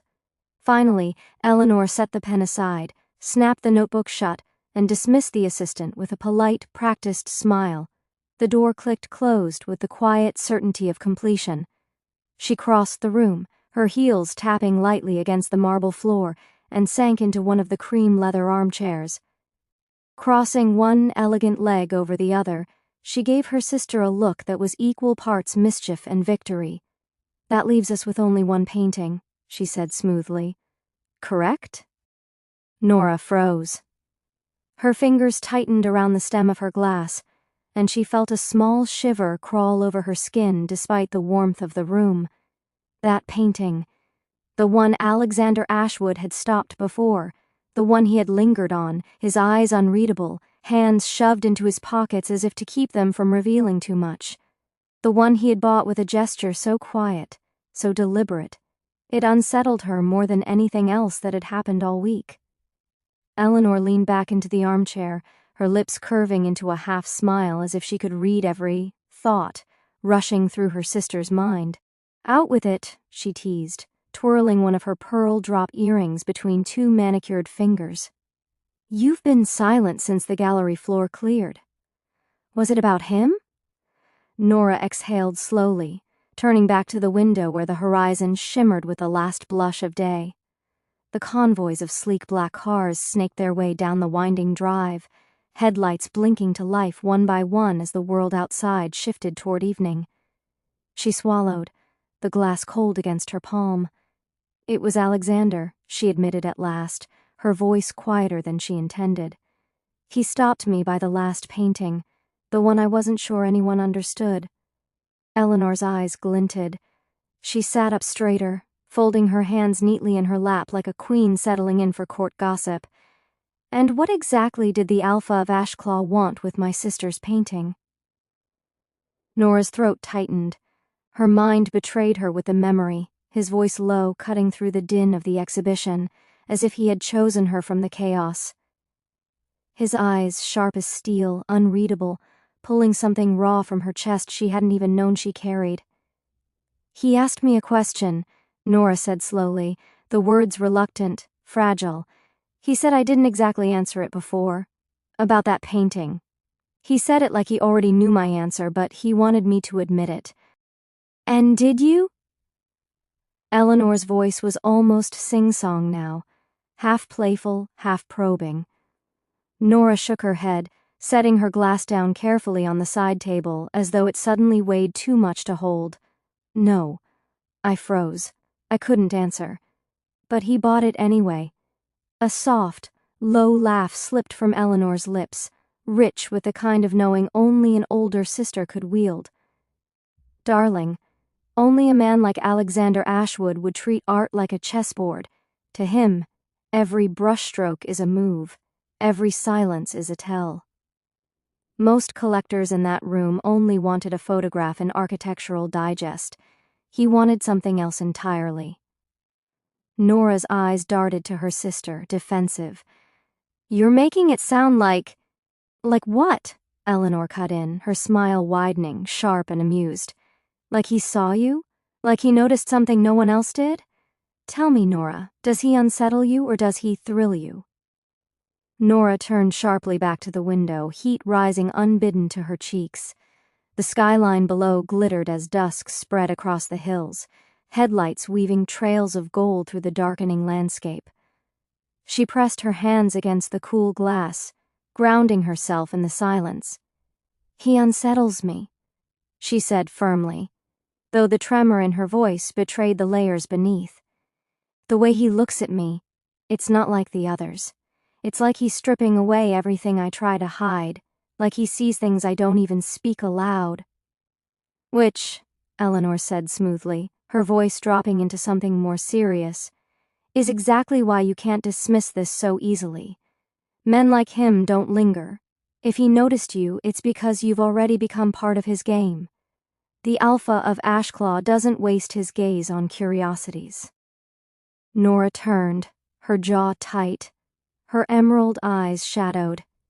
He already has Leah Thorne. His mother, Theodora Ashwood, made certain of that. Leah is old money, council bloodline, an alliance written in ink and signatures long before I ever painted a wolf. Women like Theodora don't let their sons wander. She'll never allow someone like me to slip through those gates. Eleanor rose from the armchair, crossing the suite with deliberate, graceful steps. She poured herself a glass of cristal from the bar cart, the champagne fizzing lightly against the crystal flute. She swirled it once, tilted her head, and looked at Nora with a smirk that carried both affection and fire.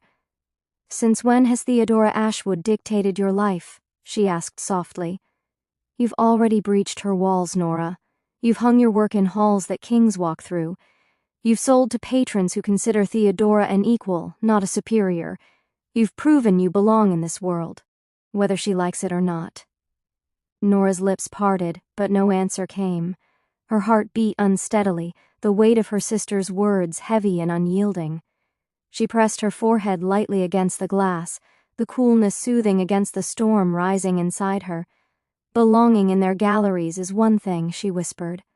"Belonging in their family? That's another." For a moment, silence filled the suite. The only sounds were the distant hum of the city below and the faint pop of bubbles in Eleanor's glass. Shadows stretched across the Hermes throws on the sofa, across the Saint Laurent heels discarded near the balcony doors. The room felt suspended, caught between dusk and night, between certainty and something else entirely. Eleanor finally lifted her glass in a small toast, her eyes gleaming with quiet triumph. "Be honest, Nora. You wouldn't be this torn up if he didn't matter." Nora closed her eyes, said nothing. Her silence was answer enough. Her sister smiled knowingly and sipped her champagne, her voice laced with promise as the last threads of light vanished from the sky. "Well then, let's see how this plays out. Ashclaw alpha or not, Theodora's schemes or not, the story isn't finished yet." And as the suite settled into twilight, laughter and hesitation wove between the two sisters like fragile thread. Outside, the night rose heavy and endless, carrying with it the certainty that one unsold painting had already begun to rewrite the course of their lives. Chapter 9. Garden Tour. The morning at Everdawn Resort broke like a carefully choreographed sonata, soft strings of birdsong echoing faintly from the tree line, the faint shimmer of dew clinging to the manicured lawns, and the steady hum of wealth in motion that belonged only to a place like this. Even the air itself seemed rehearsed, carrying the faintest notes of salt from the sea below, blended with citrus blossoms drifting from the groves tucked into the cliffs. Staff in crisp white uniforms moved like shadows along the polished paths. Their shoes made no sound against the inlaid stone, as though trained to glide rather than walk. They carried trays covered with fine linen, crystal carafes of freshly pressed juices, platters of golden pastries dusted with sugar, and folded napkins embroidered with the Everdon crest. Every table being set across the gardens bore the kind of attention one might expect if royalty were arriving.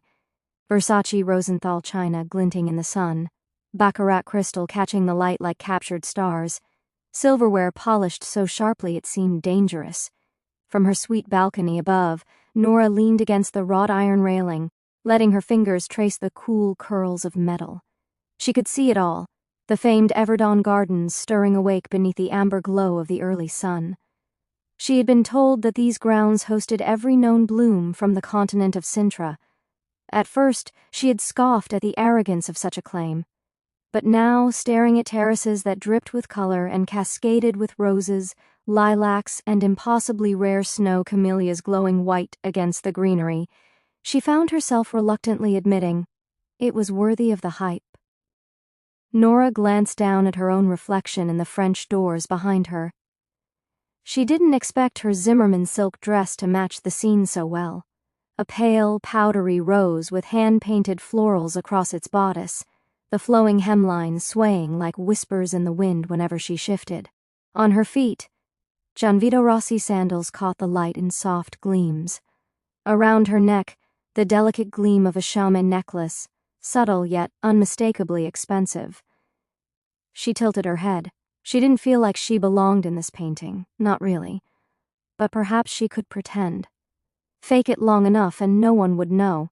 She wasn't expecting Alexander to already be waiting at the base of the stairs when she descended. He looked infuriatingly effortless.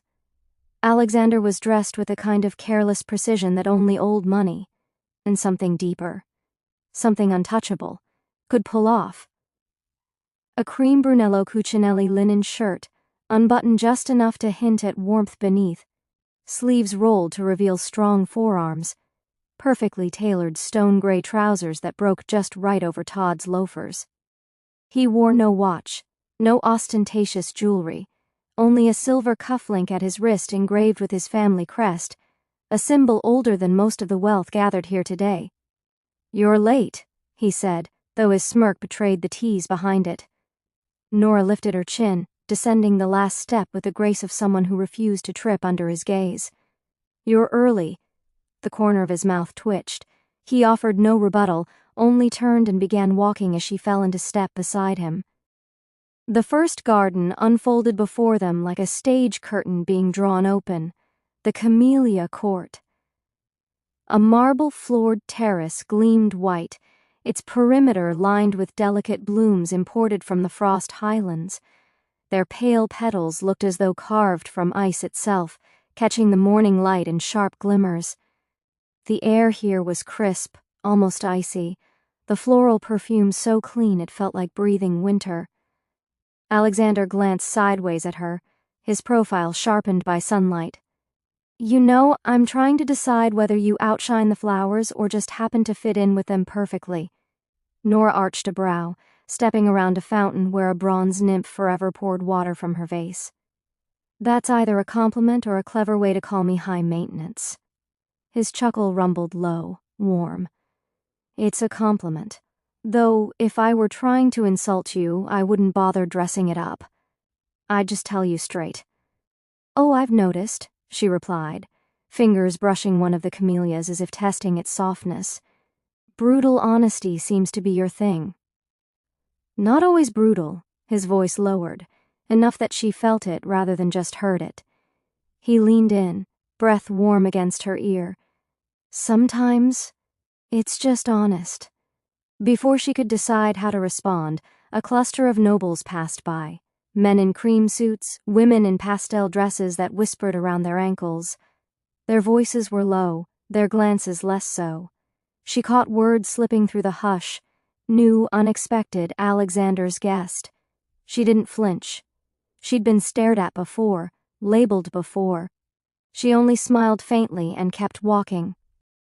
They moved into the glass house. A greenhouse so vast it seemed to be a palace unto itself. Beveled panes of glass rose high overhead, sunlight splintering into rainbows across marble pathways. Rows upon rows of orchids stretched endlessly, blossoms in every color known and unknown, some so rare they looked unreal. The air was humid here, thick with the intoxicating perfume of 100 rare species. Nora paused before a black orchid edged in crimson, its petals velvety as night. "Beautiful," she whispered, almost to herself. "Exotic," Alexander said from just behind her. Stubborn, impossible to ignore. His gaze was steady when she turned.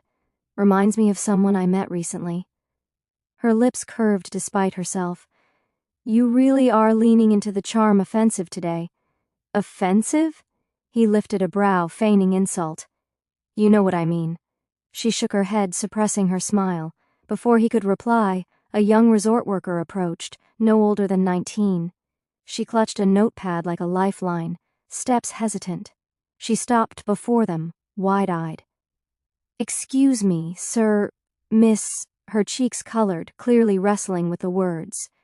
"Are you his Luna?" Silence shattered the air. For a heartbeat, everything froze. The dripping of a watering can, the rustle of orchids, the hum of distant voices. Then Nora laughed, warm, unrestrained, her head tipping back, a sound that did not belong to the rigid politeness of the glass house. It turned heads. Noble's glanced sharply, curious. Alexander's smile tilted, but his eyes flickered with something deeper, unreadable. "Not quite," Nora said smoothly, once her laughter calmed. "I'm just here for the flowers." The worker flushed crimson, stammered an apology, and hurried away. As they continued walking, Alexander leaned close, voice low. "You handled that better than most would." "I've dealt with worse assumptions," she said lightly, though she smirked. "Though, Luna, that's some kind of title in your world?" His pause was brief but telling. Something like that. They entered the sunken rose amphitheater, the heart of Everdon. Roses spilled in cascades down every tier, colors so impossible they seemed stolen from a painter's palette. Silver, indigo, violet, even one glowing faintly gold in the sunlight. The amphitheater's marble stage stood waiting, often used for evening soirees where quartets played beneath lanterns. The scent here was overwhelming, rich, layered, intoxicating. Nora spun slowly, her dress flaring like a petal unfurling. "This is ridiculous. No one needs this many flowers." "Need?" Alexander's tone was playful. "No, but desire? That's an entirely different game." She stopped, meeting his gaze. "And you're good at that game?" "I've had practice." They lingered there, drifting at an easy pace, conversation weaving between them like threads. She teased him about his overly formal nod to every noble they passed. He noted how she caught details others ignored.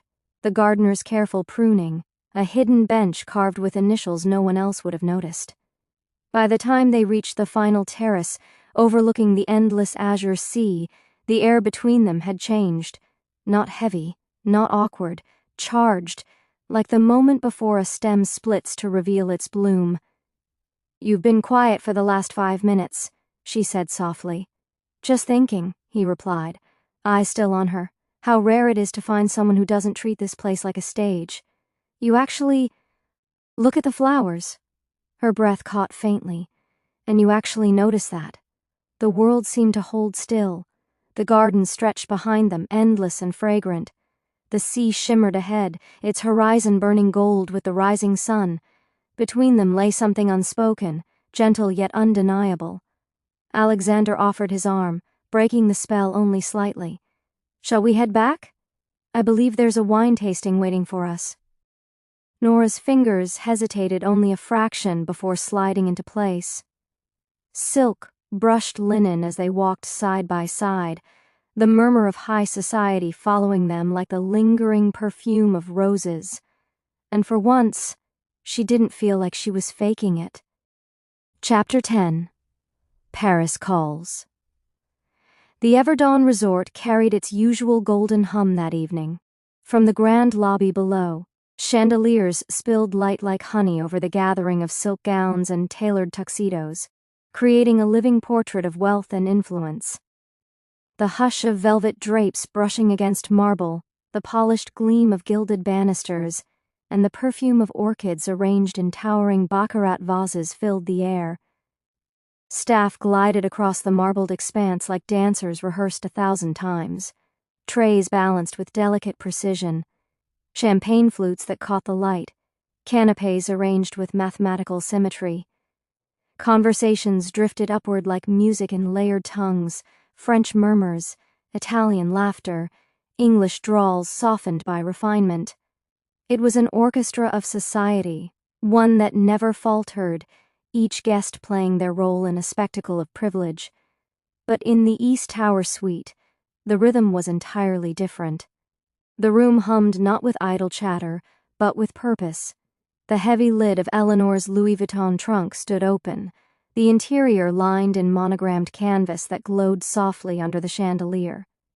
Garments lay arranged inside with military precision, a row of Dior blazers folded like soldiers awaiting orders, Valentino silk blouses stacked in a careful gradient of color, and a single tailored Balmain evening dress nestled in tissue paper like a secret weapon.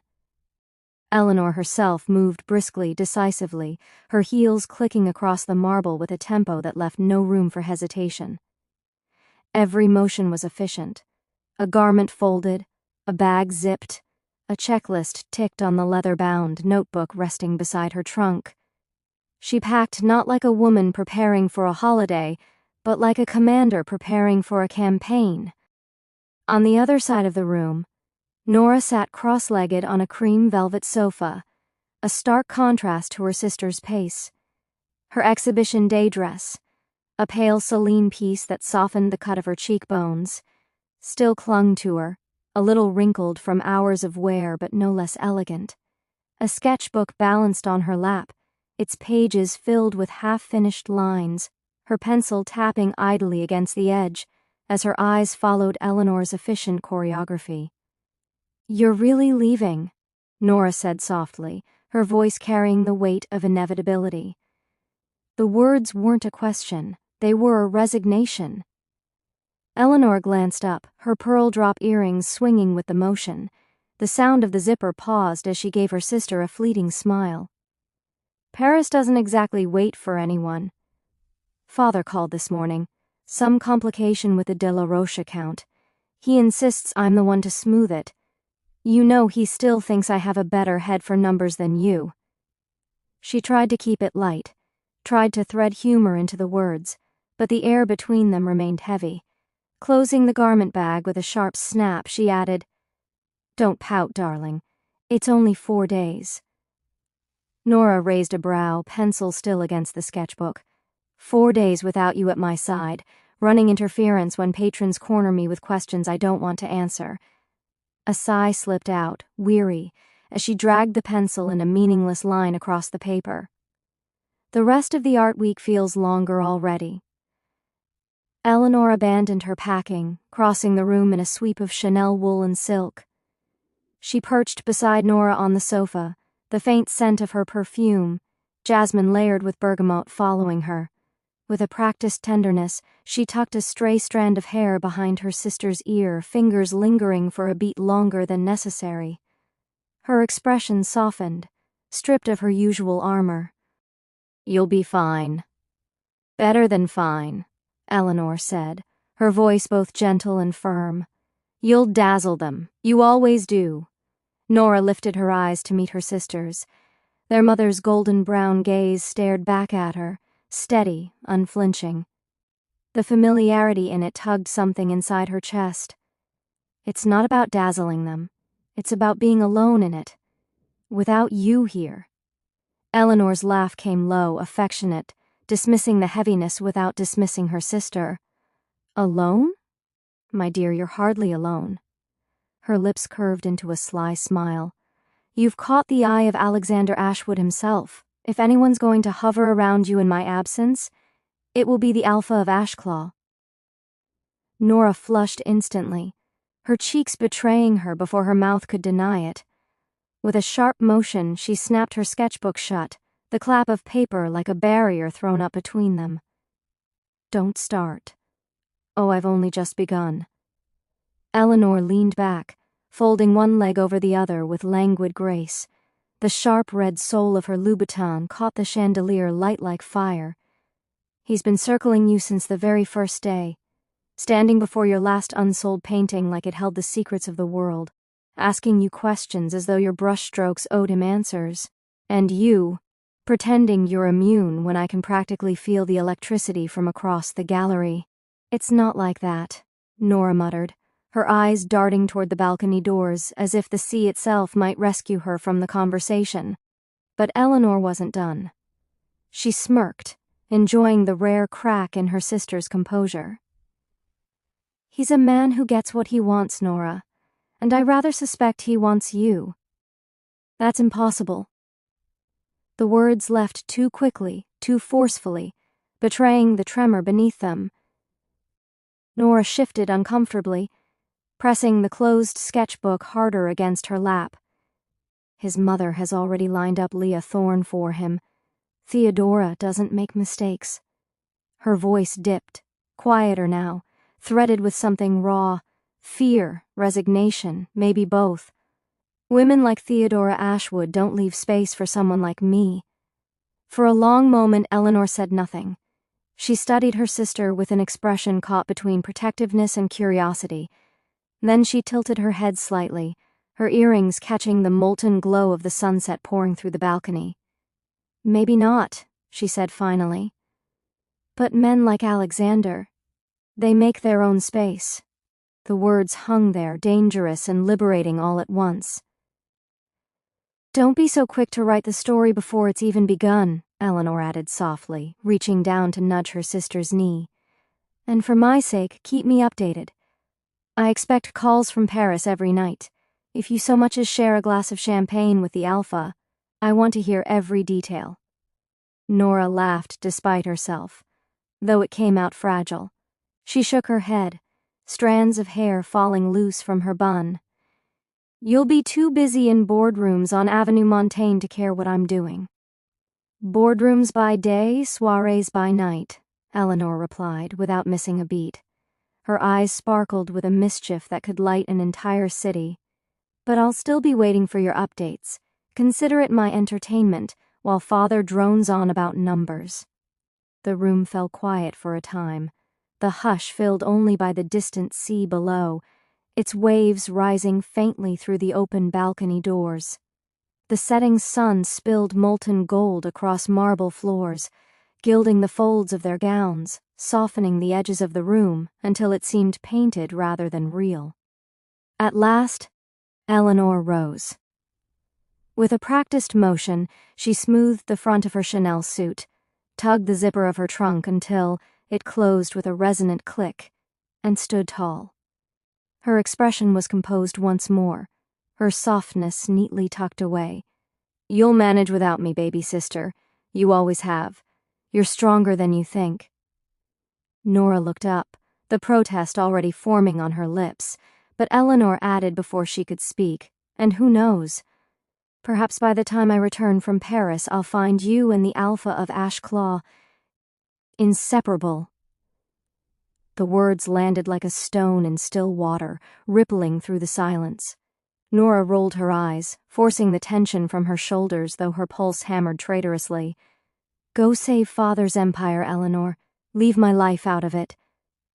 Eleanor bent low, pressing a kiss to the crown of her sister's hair, her lips warm, her whisper warmer. "Never." And just like that, it was decided. The sun slipped below the horizon, shadows stretching long across the suite as one sister prepared to leave for Paris, her departure cloaked in elegance and duty, while the other braced herself for the days ahead, days that promised encounters, whispers, and perhaps a closeness with Alexander Ashwood she wasn't ready to admit she wanted. Chapter 11. Theodora's Warning. The midday sun hung high over the Everdawn Resort, casting its brilliance across the sea of glass and marble. Yet inside the grand solarium, the light softened as it passed through tinted panes, as if even the sun had been instructed to behave with elegance here. The filtered rays scattered across polished mosaic floors, touched the climbing jasmine twining over golden trellises, and bathed the fountains that sang their delicate songs. The air smelled faintly of white gardenias and warmed stone. Nothing sharp, nothing wild, nothing accidental. It was a fragrance so carefully curated that it seemed less like a smell and more like part of the decor, stitched invisibly into the atmosphere, the way soft background music fills silence. The Everdon wasn't simply built, it was choreographed. Nora Ellington walked the mosaic-tiled pathway with slow, thoughtful steps, her emerald dress flowing around her ankles as though it had been chosen to match the solarium itself. She had excused herself from the bustling luncheon in the glass dining hall, where laughter and crystal and silverware clashed in a symphony of wealth. There, under the chandeliers, every movement was a performance. Here, in the gardens, the world exhaled in quieter tones. Her fingertips grazed the velvet petals of a hydrangea bush, its blossoms so strange they almost looked unreal. Champagne-colored blooms with blush-tipped edges, bred through generations of hands that had the luxury of time and money to sculpt nature itself. For a moment, Nora allowed herself to breathe, to believe she had found a pocket of calm carved just for her. But then came the sound. Heels. Not hurried, not clumsy, not searching. No, these were steps with a message. Purposeful, deliberate, unhurried but heavy with weight. The kind of steps that carried the presence of someone who never needed to announce herself. Click, click, click. Nora didn't even have to turn before her body knew who it was. She did turn, though, slowly, half in defense, half in resignation. Theodora Ashwood. She appeared like a vision from another era. Cold, aristocratic perfection captured in flesh. Her pearl-gray Valentino skirt suit glistened faintly under the filtered sun, its fabric flowing like liquid silver. The seams lay with surgical precision, the buttons engraved with the tiniest Ashwood crest, as though her very clothing carried proof of lineage. The pale blush-pink silk blouse softened the palette just enough to suggest humanity, though no one could mistake her for fragile. Around her waist, a narrow Hermes belt gleamed, its gold buckle sharp enough to cut sunlight. Her hair, sculpted and set without a single flaw, fell in glossy waves that caught the light as if the strands themselves had been polished. Her lips were painted the faintest nude rose, understated and yet commanding. And behind her, they were impossible to miss, moved 5 bodyguards. Their suits were as dark as ravens, their shoes soundless against the mosaic tiles, their eyes scanning the room with the practiced indifference of men who could break necks without a ripple disturbing their calm. Theodora stopped a few feet away. She didn't need to raise her chin or stiffen her shoulders. Her presence did the work for her. Nora. Her voice slipped through the air like silk, low and cultivated, smooth with the kind of breeding that could turn an insult into poetry. I hoped I'd find you somewhere quieter. Nora summoned a faint smile, the kind she had been practicing since her arrival at Everdon. Polite, detached, designed to shield rather than welcome. The garden seemed like a safe place to take a breath. Theodora's lips curved, not in agreement but in amusement, as if the word itself were a private joke. Safe, she repeated slowly, tasting it. I wonder, my dear, if you truly understand what that means here. Nora forced herself not to stiffen. She met Theodora's gaze evenly, emerald eyes holding steady though her heartbeat ticked faster in her chest. I'm not sure I follow. Oh, I think you do. Theodora closed the space between them, each heel strike echoing with authority. Her perfume arrived first, wrapping Nora in a smoky, leathery cloud, Cuir de Russie, Chanel's rarest, the kind of scent that lingered like memory. It wasn't chosen to allure, it was chosen to dominate. She stopped mere feet away, and the bodyguards shifted behind her, arranging themselves into a loose half-circle. Nora suddenly felt caged, as though she had stepped unknowingly into the center of a theater stage, her every move observed, measured, judged. Theodora folded her hands in front of her. Cartier diamonds glittered on her fingers, catching fragments of sunlight like stars. I'll be perfectly direct, she said, voice soft, conversational, but as sharp as a scalpel. Since civility is so often mistaken for weakness. Her eyes narrowed, and Nora felt the shift, the weight of truth about to be dropped like an anvil.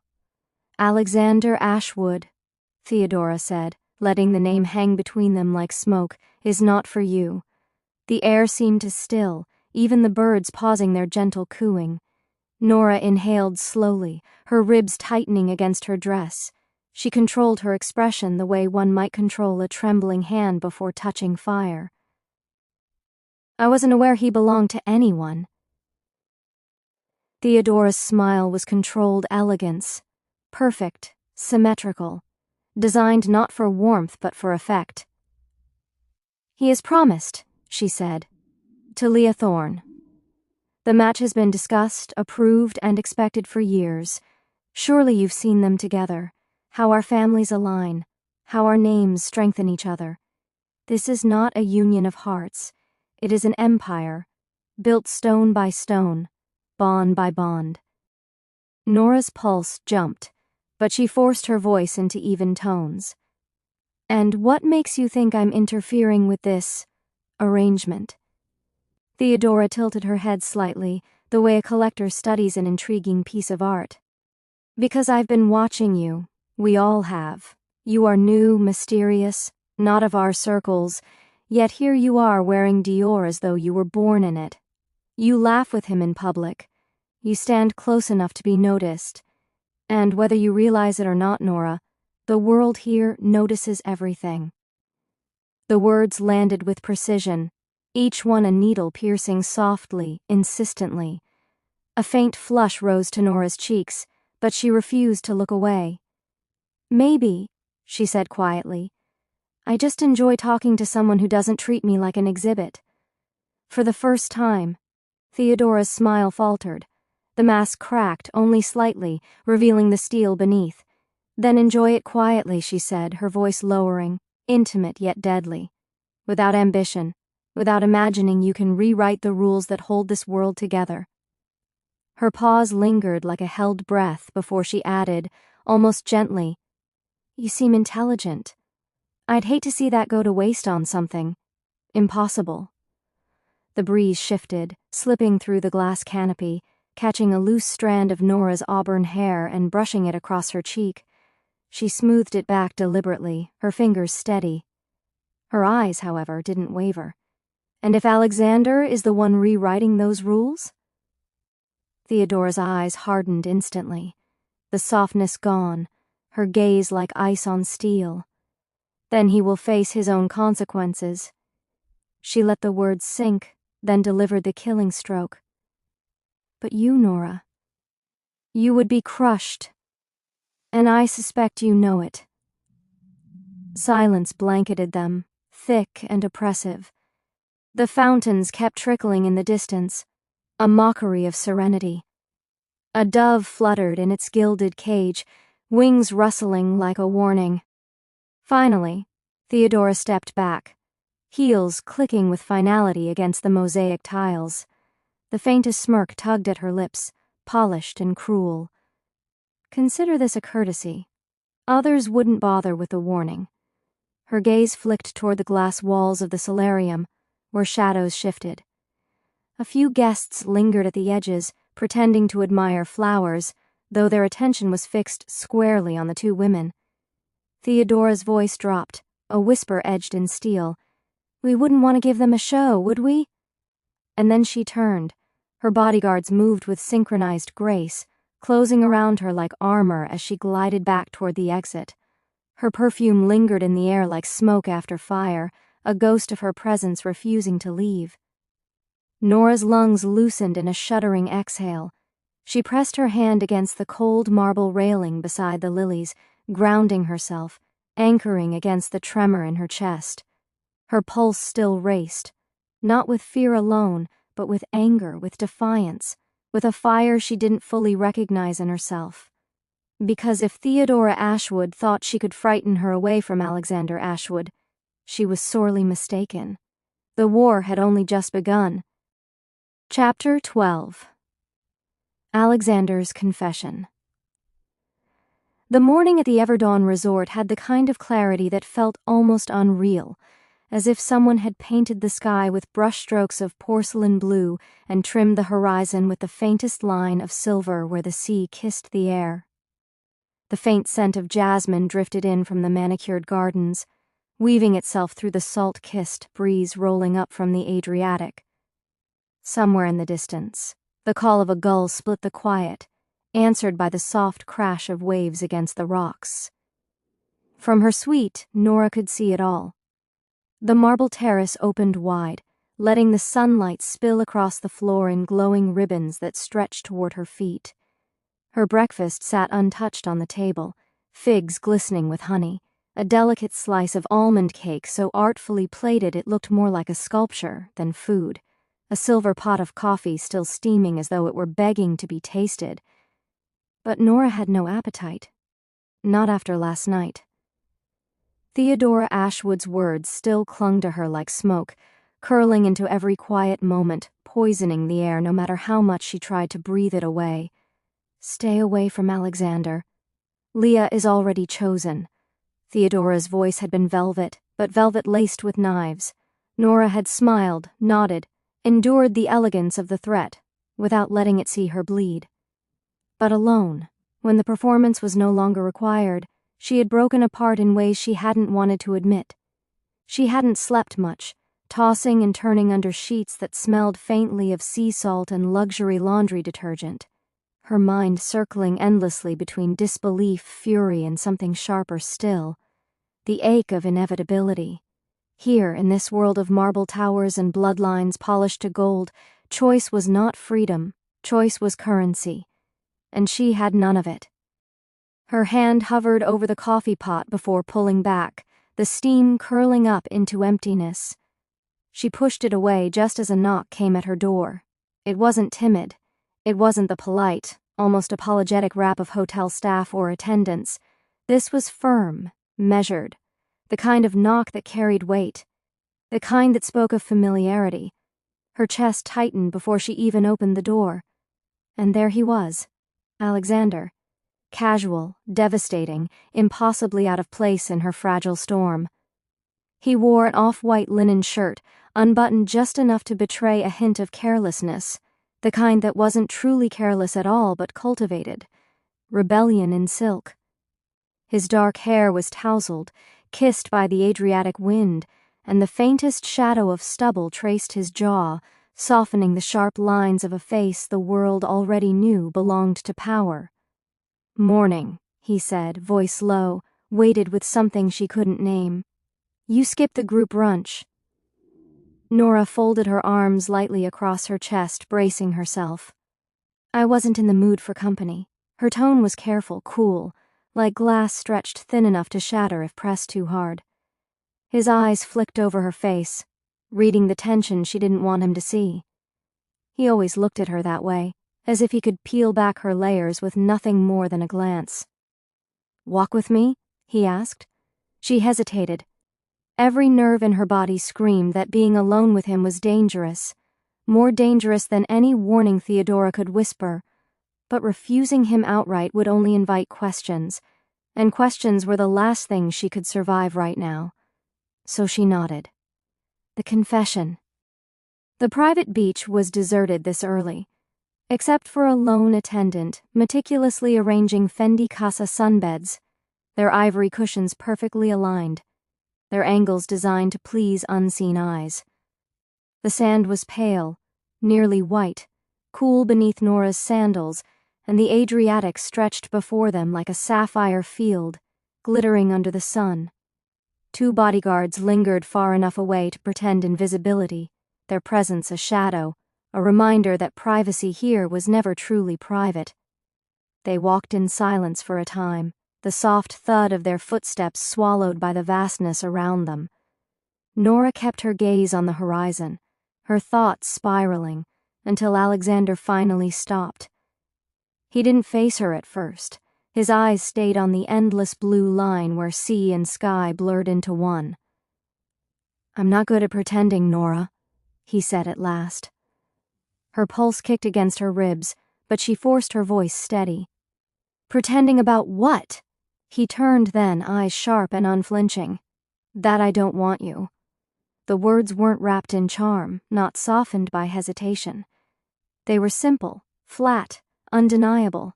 Nora's throat tightened, her mind scrambled to hold on to composure, to resist the tremor of heat that rushed through her veins.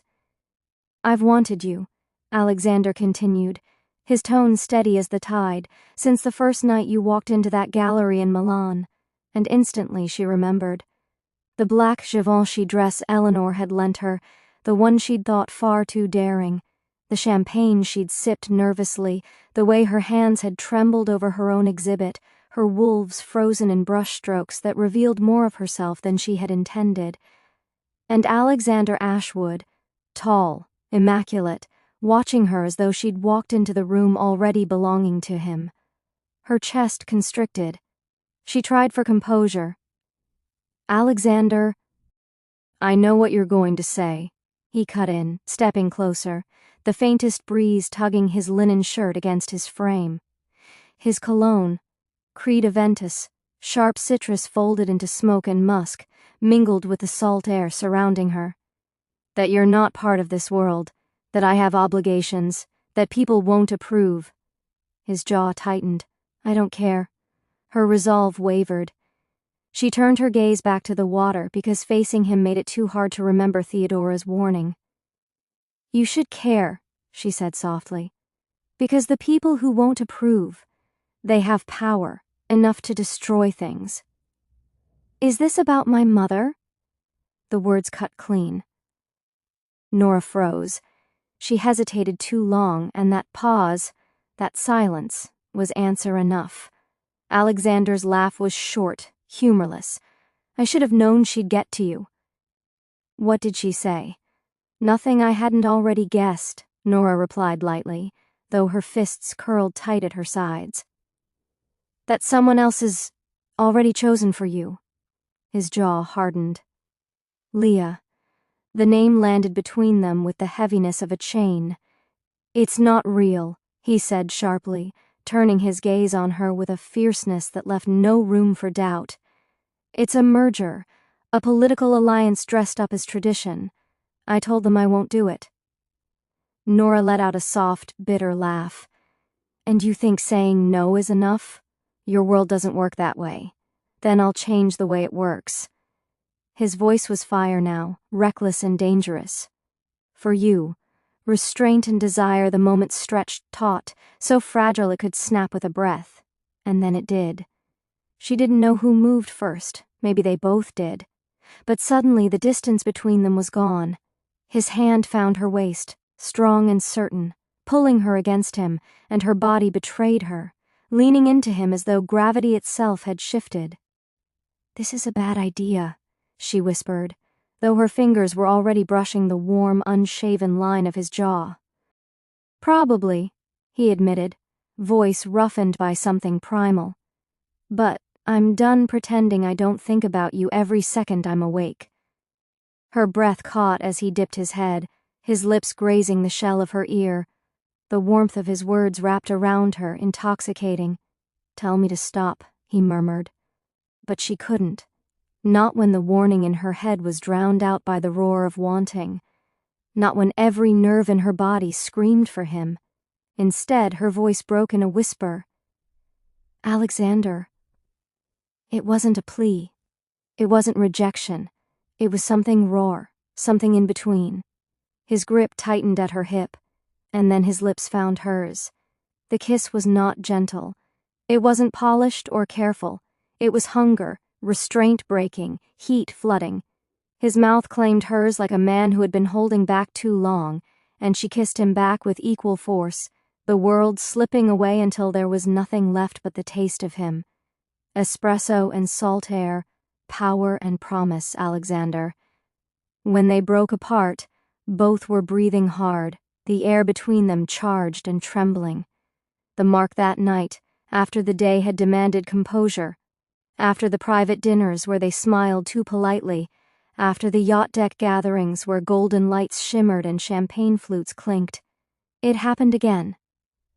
They found themselves alone on the yacht's upper deck, the sea black and endless around them, the night carrying only the sound of waves and the faint hum of the engines below. Alexander poured her a glass of Dom Perignon Rose 2008, though his eyes stayed on her, not the champagne. "You know," he said quietly, his voice cutting through the hush of the sea, "in my world we mark what's ours." Nora's lips curved faintly, though her heart stuttered. "Possessive much?" "It's not about possession," he murmured, moving closer until the glow of the string lights painted gold across his features. It's about permanence. She didn't answer. Maybe she didn't want to. Maybe she didn't dare. But when his mouth brushed her neck, slow, deliberate, her breath faltered. The faint scrape of his teeth followed, and then a rush of heat, sharp and startling but not pain. It was instinct, raw and ancient, threading itself through her veins like fire. When he pulled back, her pulse was wild. She raised her hand to her neck, fingertips grazing the faintest mark where his lips had been. Barely visible, but there, real. "You didn't mean to do that, did you?" she whispered. His expression was unreadable, his eyes dark and unyielding. "Maybe I did." And just like that, she knew the line she had been clinging to, fragile, invisible, already fraying, was gone. Forever. Chapter 13. Events End. The final morning of the Everdawn Resort's art exhibition dawned with a golden stillness, as though the world itself had drawn one long, lingering breath after weeks of excess. Outside the East Tower windows, the Adriatic stretched out like polished glass, calm, glossy, and deceptively endless. The sea reflected streaks of pale gold and blush pink from the rising sun, its surface unbroken except for the occasional glimmer of a gull's wing or the far-off silhouette of a departing yacht. For 2 weeks, this secluded pocket of coastal Italy had been transformed into a fever dream of power, art unveiled under chandeliers worth more than museums, champagne flowing before noon, soirees where the dress codes glittered harder than the stars above the sea. Painters, sculptors, collectors, and wolves of unimaginable wealth had walked marble corridors and treated one another with smiles thin as blades. Now, on this last day, there was quiet. The castle-like resort, once buzzing with curated laughter, hushed gossip, and the clink of crystal, felt emptied of breath, as though the walls themselves were weary from holding so much magnificence. Inside one suite high in the East Tower, Nora Ellington's world looked less like a glamorous cocoon and more like the aftermath of a small private war. Her room, once pristine with bouquets of roses and tailored gowns hung with precision, had been dismantled into organized chaos. Half-filled garment bags leaned against walls, while Louis Vuitton trunks stood stacked like battlements in the corner.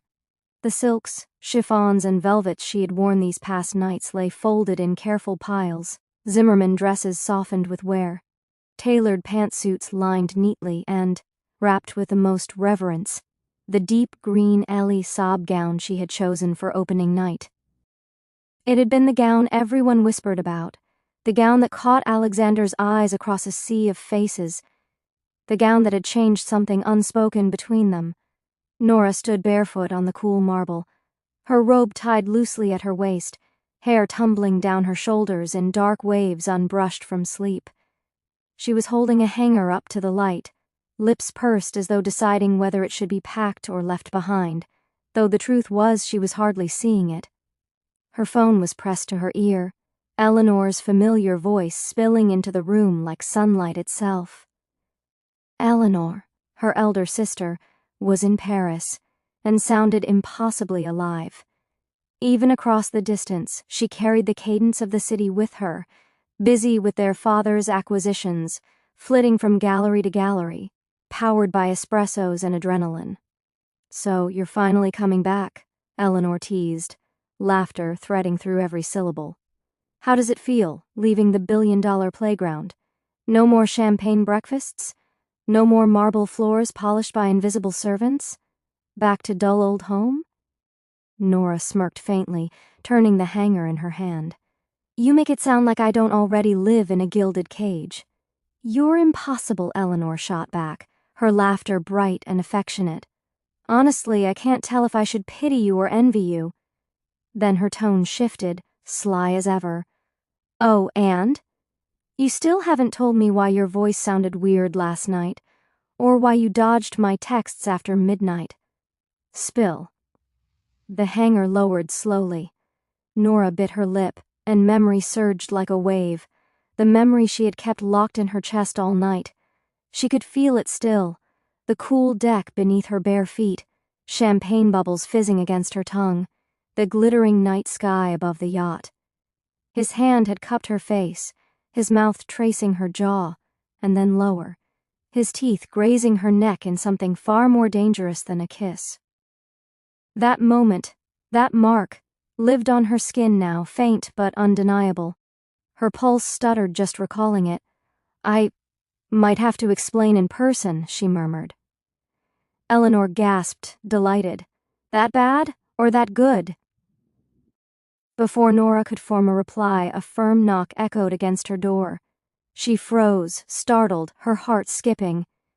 "Hold on," she whispered into the phone. "Someone's at the door." Barefoot, she padded across the tiles, her silk robe whispering around her legs. She tugged the door open, and the world seemed to pause. Alexander stood there. He wasn't dressed for spectacle today, yet even in casual elegance he looked like something carved by intention itself. A Brunello Cucinelli cashmere sweater, tailored ivory trousers, loafers that spoke of quiet fortune. His hair was windswept from the morning air, his jaw set, expression darker than the sunlight flooding the corridor behind him. Eleanor's voice sang through the phone speaker. "Who is that?" "That brooding baritone." Nora's cheeks blazed. "I'll call you back." She ended the call abruptly before Eleanor could tease further, shoving the phone into her robe pocket. The air between them shifted instantly, a current she could feel against her skin. His gaze lingered on her face, trailed down briefly to her robe's tied waist, and back again with an intensity that made her breath falter. "You're leaving?" he said simply, his voice like a low chord of music. "Yes." Nora turned away, moving back toward the trunk, pretending to busy herself with folding another silk blouse. "It's over. Everyone's leaving." "Ride with me," Alexander said. It was not a request, it was the kind of command disguised as courtesy. She froze, fabric caught in her hands. "I already called my chauffeur.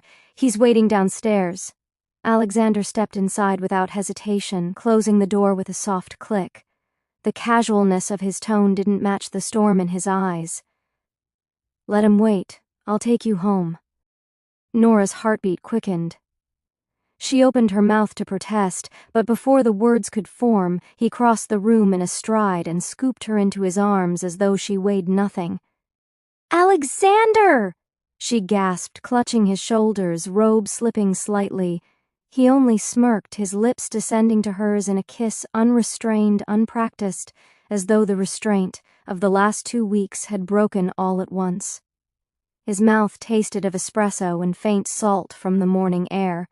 His hand pressed firmly against the curve of her back, drawing her closer. When he pulled away, his voice was roughened. "Say yes, Nora. Ride with me." She couldn't speak, but she didn't refuse, packing together. The intimacy of the moment lingered, but Alexander surprised her by lowering her gently and turning to the far less romantic business of packing. He moved with quiet precision, folding garments with the care of a tailor, sliding delicate fabrics into trunks without a wrinkle. His movements betrayed a lifetime raised among perfection, households where everything was bespoke, monogrammed, and symmetrical. "You've done this before," Nora remarked, watching him with faint amusement as he lifted one of her heavy trunks like it weighed no more than a painting canvas. He glanced at her sidelong, a trace of amusement in his eyes. "You'd be surprised how often wealth teaches you to handle things no one expects you to touch. I learned early that if I wanted privacy, sometimes it meant carrying my own bags."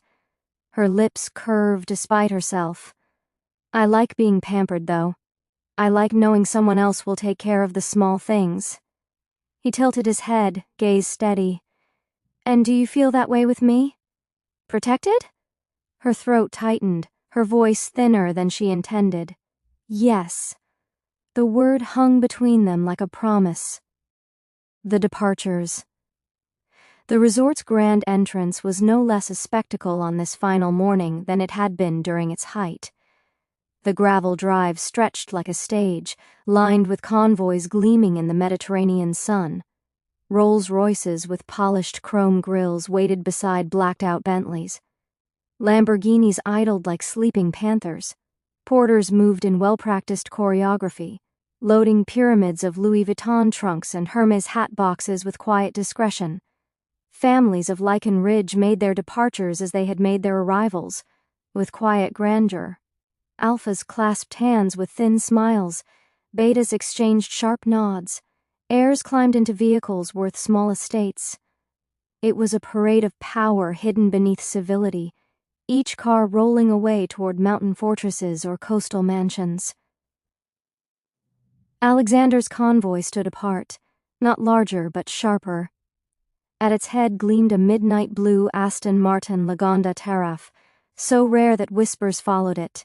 Its tinted windows mirrored the sky, flanked by a second and third car of equally immaculate design. Nora slid into the passenger seat, fingers brushing the buttery leather interior. She glanced at Alexander, who settled behind the wheel with unthinking ease, every movement steeped in command. Despite herself, she smiled.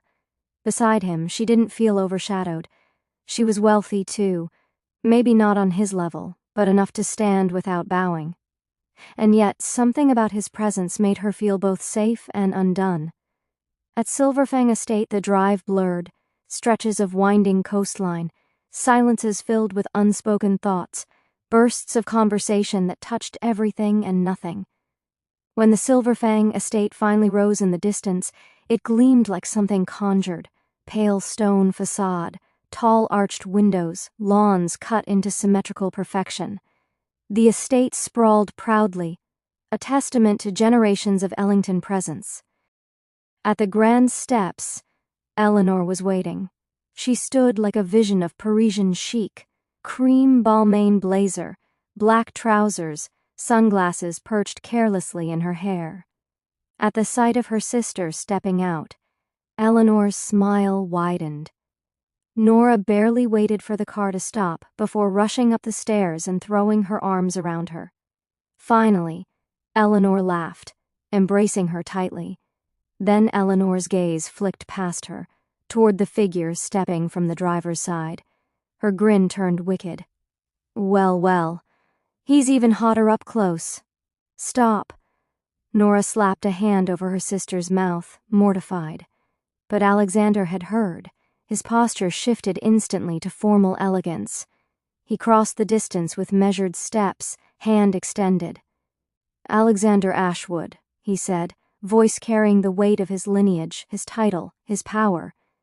Nora Ellington, her sister replied smoothly, shaking his hand with a raised brow. Nora's cheeks burned as she watched them. He looked far too natural standing here, like he belonged already. When it was time for him to leave, she walked him to his car. He bent just enough to receive her kiss on the cheek, her whisper soft in his ear, "Thank you." Then the convoy rolled away, polished and silent, leaving Nora watching until it disappeared beyond the gates. Confession to Eleanor. Inside, Eleanor wasted no time. They sank into Nora's velvet sofa, steaming cups of tea placed in their hands by efficient staff. Nora spilled everything. Theodora Ashwood's cutting warning, Alexander's confession of wanting her, the yacht, the kiss, the mark. When she tugged her robe slightly aside to reveal the faint mark on her neck, Eleanor's eyes widened. Nora, do you realize what this means? Wolves only choose once. They don't mark lightly.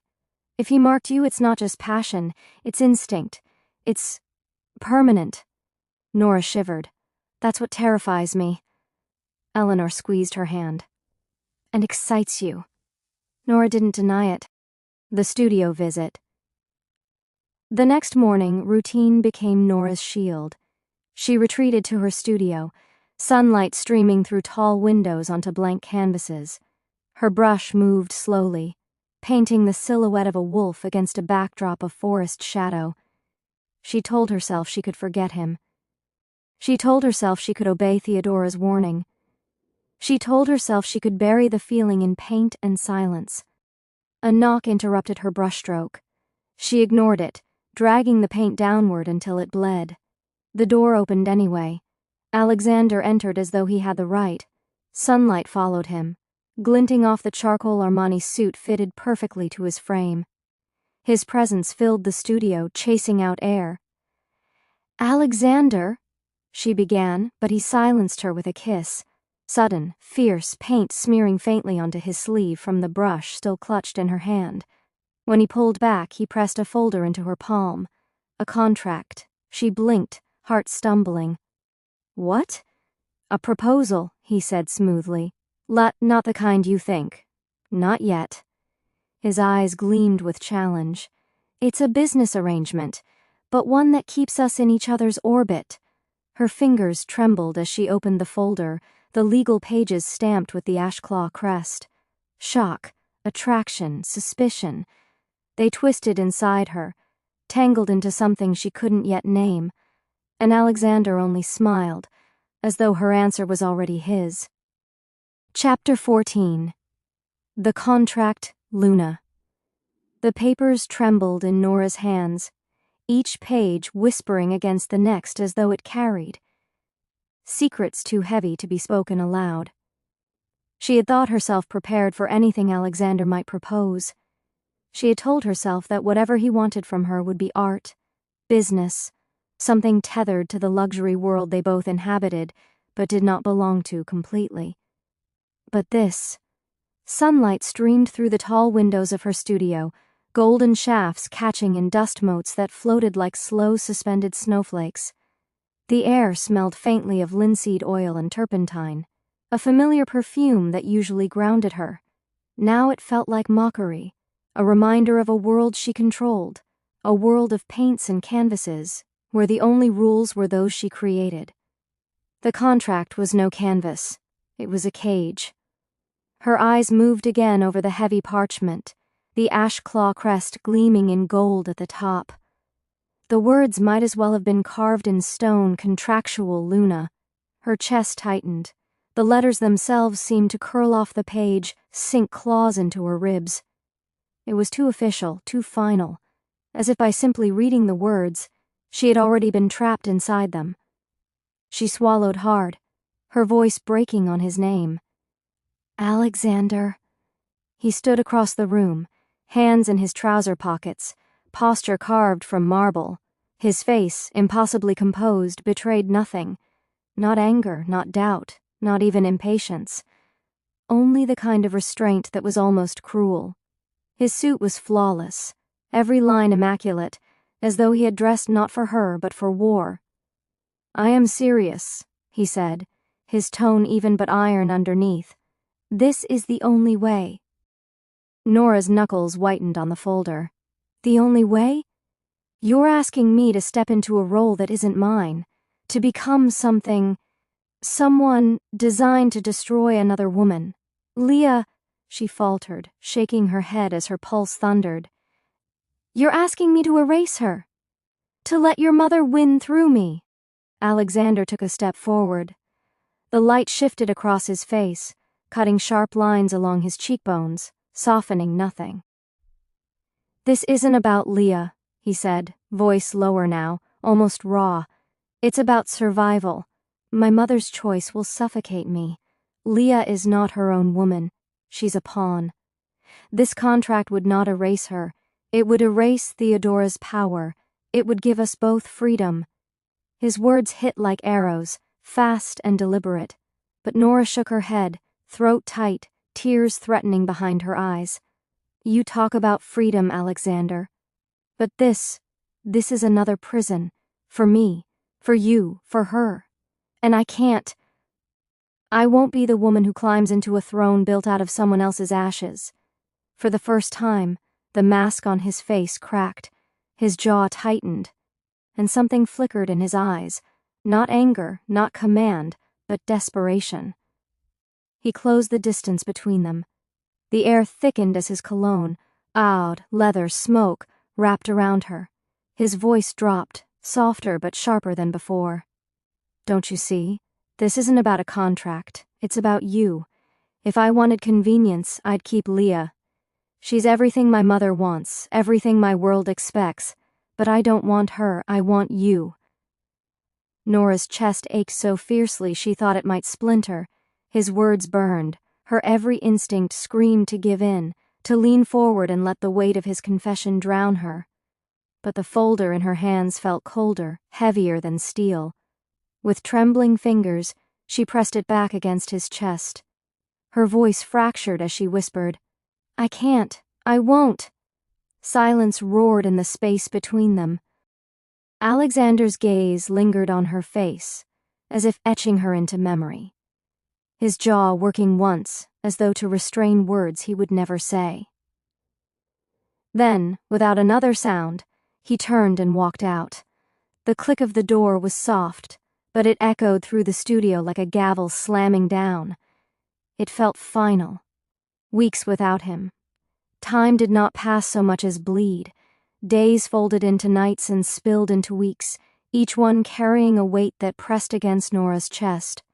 Her studio filled with canvases, but they were not the works she used to paint. They were darker now, harsher. Wolves with eyes like storms, forests thick and choking, trees twisted into suffocating forms. The colors bled heavy, blacks, deep crimsons, bruised purples. She poured everything into them, each brushstroke a confession she couldn't speak. But nothing filled the hollow. She missed him. She missed the way his presence filled a room even when he said nothing. She missed the rare curve of his lips when she made some dry remark. She missed the heat of his gaze, the weight of his hand at her back, the taste of salt and espresso on his mouth. At night, lying beneath silk sheets that no longer soothed her, she reached up to her throat. Her fingers brushed the fading mark he had left, the ghost of his claim. It had begun to vanish, but the memory did not. That phantom ache lived in her veins, pulsing with every beat of her heart, and she hated herself for wanting it to remain. Alexander spirals. Across the city, Alexander Ashwood, the man who commanded boardrooms like battlefields, was unraveling. At Orium, the bar of legends and whispered scandals, he sat at a private booth beneath glittering crystal chandeliers. Gold light spilled across shelves lined with rare whiskies, bottles that cost more than most homes. Yet the man who once sipped sparingly now drank recklessly. His tie hung loose around his neck. His cufflinks lay discarded on the table, his shirt sleeves rolled back. The amber in his glass blurred his vision, but it did not dull the ache in his chest. "Another," he muttered, his voice hoarse. The bartender hesitated, but before he could respond, a tall figure slid into the booth opposite him. Marcus, his beta, broad-shouldered, watchful, carrying the kind of quiet authority that demanded attention without words. His dark eyes scanned the half-empty bottle, then narrowed. "This isn't you," Marcus said flatly. Alexander let out a bitter laugh, swirling the liquid in his glass. "Apparently it is. A man who could destroy rivals with a word, but couldn't convince one woman to stay." He drained the glass, wincing at the burn. A man undone by silence. Marcus studied him a long moment, then spoke softly, deliberately. "Or maybe this is the first time you've allowed yourself to care." Alexander's gaze snapped up, sharp, wounded. But he said nothing. His only answer was the scrape of glass against wood as he poured another drink. Theodora's horror. Whispers traveled fast in Lycan Ridge. Theodora Ashwood heard them first in hushed tones over brunch at the Imperial Club. Alexander seemed drunk, unshaven, his suit undone. By evening, the story had already passed through 3 houses. For Theodora, it was unthinkable. Draped in a rose-colored Valentino pantsuit, her diamond earrings glittering like fire, she stormed into her son's penthouse. Alexander. He was sprawled on the leather sofa, collar open, hair falling untamed across his forehead. The skyline blazed behind him, but he didn't move, didn't even look at her as she entered. "What have you become?" Theodora hissed, fury and fear lacing every syllable. "Do you want the Stormbanes laughing at us? Do you want Leah humiliated before the Pax? You are an alpha heir, not some lovesick fool drowning in whiskey." Finally, his eyes cut to hers, and for the first time in her life, she saw not obedience, not politeness, but fire. "Then stop treating me like a pawn in your games," he snapped, his voice cold steel. "I am not your puppet, Mother, and I never will be." Theodora flinched. Her son had spoken to her like that once before, when his father had died, and then, as now, she had no reply. Leah notices. Leah watched quietly from the periphery, as she always had. She saw Alexander's decline, his shoulders sagging, his once controlled stride now weary, his gaze hollow when it swept over her without recognition. She knew. There was another woman, someone who had carved through his walls with ease, who had undone everything centuries of Ashwood discipline had built. And though it hurt, Leah did not feel anger. She felt only a deep sadness, the kind that came from watching something beautiful slip through your hands even though you never truly held it. The studio visit. The bell above Nora's studio door chimed one bright morning. She wiped paint from her hands, expecting perhaps a curious client, or Eleanor dropping by unannounced. But when the door swung open, she froze. The woman who entered looked like she belonged on the cover of Vogue. Tall, statuesque, golden curls catching the sunlight, skin flawless. She wore a cream Chanel dress that skimmed her form, nude Louboutin heels that clicked softly against the wood, and a Hermes Kelly bag that swayed delicately from her wrist. Her smile was gentle, almost shy. "You must be Norah," she said. Nora blinked, heart stumbling. "Yes, and you are?" The woman's lips curved faintly. "Leah." The name hit like a slap. Nora's stomach dropped, her blood rushing in her ears. Leah. The Luna chosen by Theodora. The woman Alexander was meant to bind himself to. Nora stared, stunned. Leah was perfection incarnate. Symmetrical features, elegance dripping from every gesture. But as she looked closer, she realized this wasn't weaponized beauty. Leah's eyes were soft blue, vulnerable, holding something quiet and kind. I didn't expect you," Nora admitted, setting her brush down slowly. Leah stepped further in, her smile faint but steady. "Most women wouldn't. But I needed to meet you.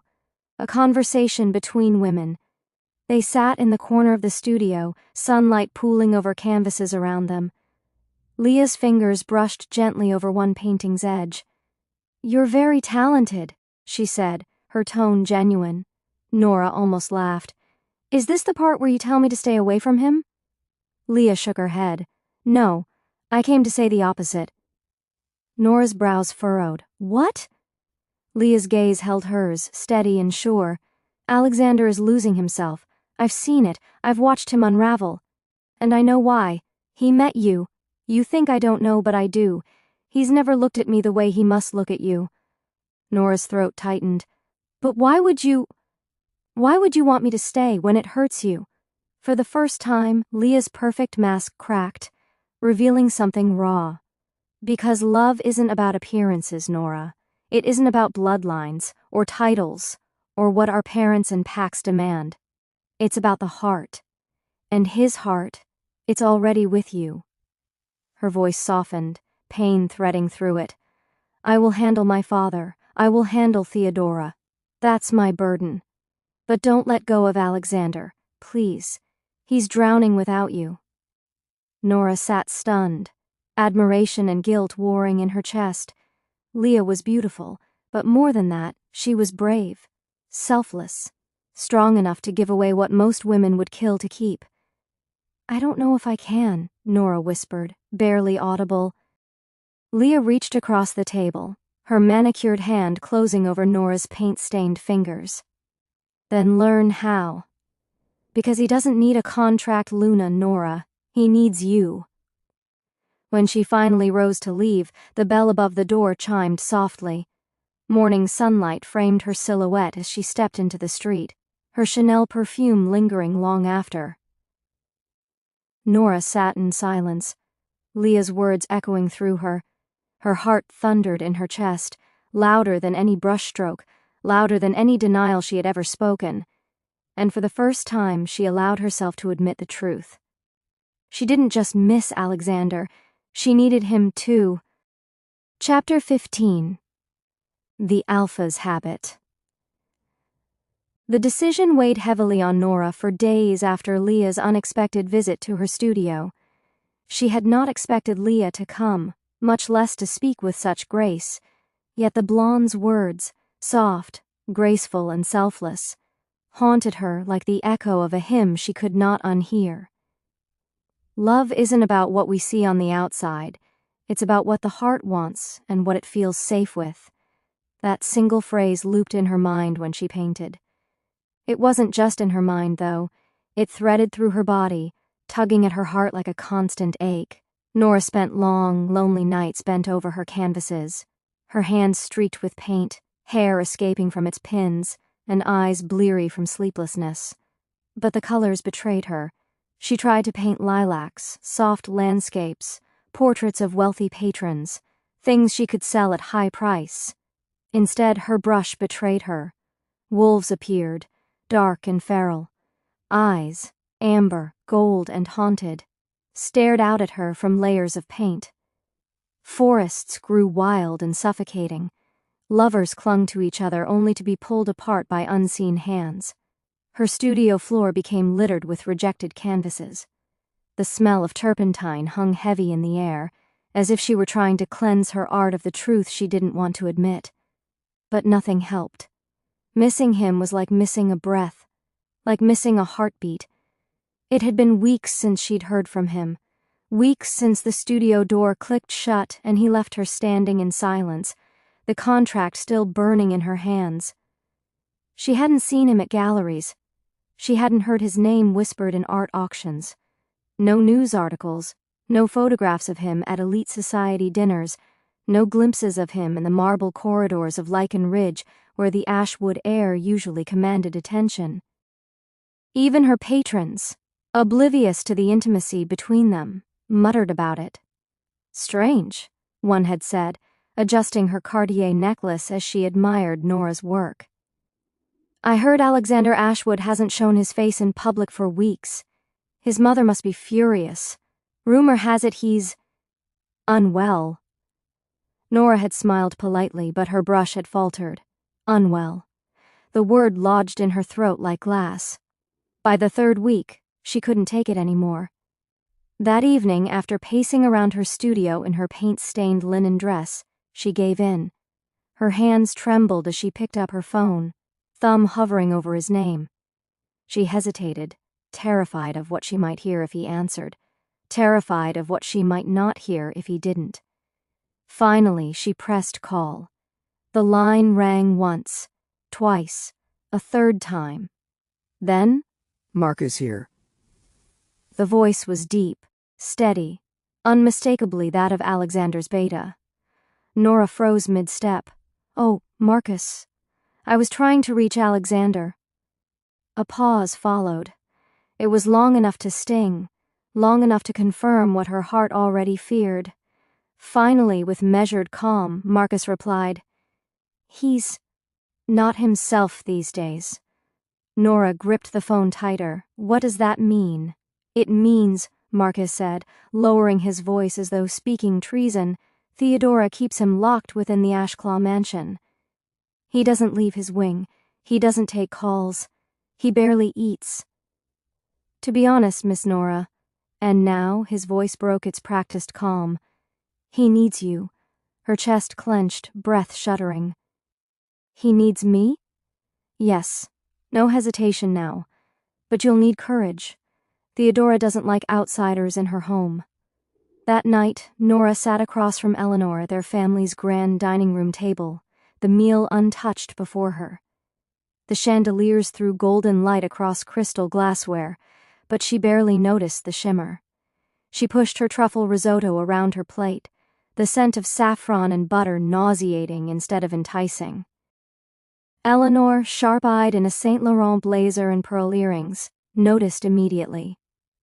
She tapped her wineglass against the table, the crystal ringing like a demand. "Out with it, Nora. You've been chewing air for 10 minutes. Nora sighed heavily, dropping her fork. "Marcus says Alexander hasn't been well, that Theodora keeps him under her watch."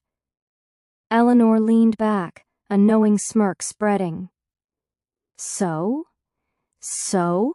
Nora echoed, incredulous. "He's wasting away, Eleanor." Her older sister arched a brow. "And you're wasting away here, painting wolves that scare the patrons. You know what I'm going to say." Nora shook her head. "Don't go." Eleanor cut her off sharply. "You're not the type to sit around painting lilacs while the man you—" She smirked wickedly, clearly ache for, wastes away in his castle.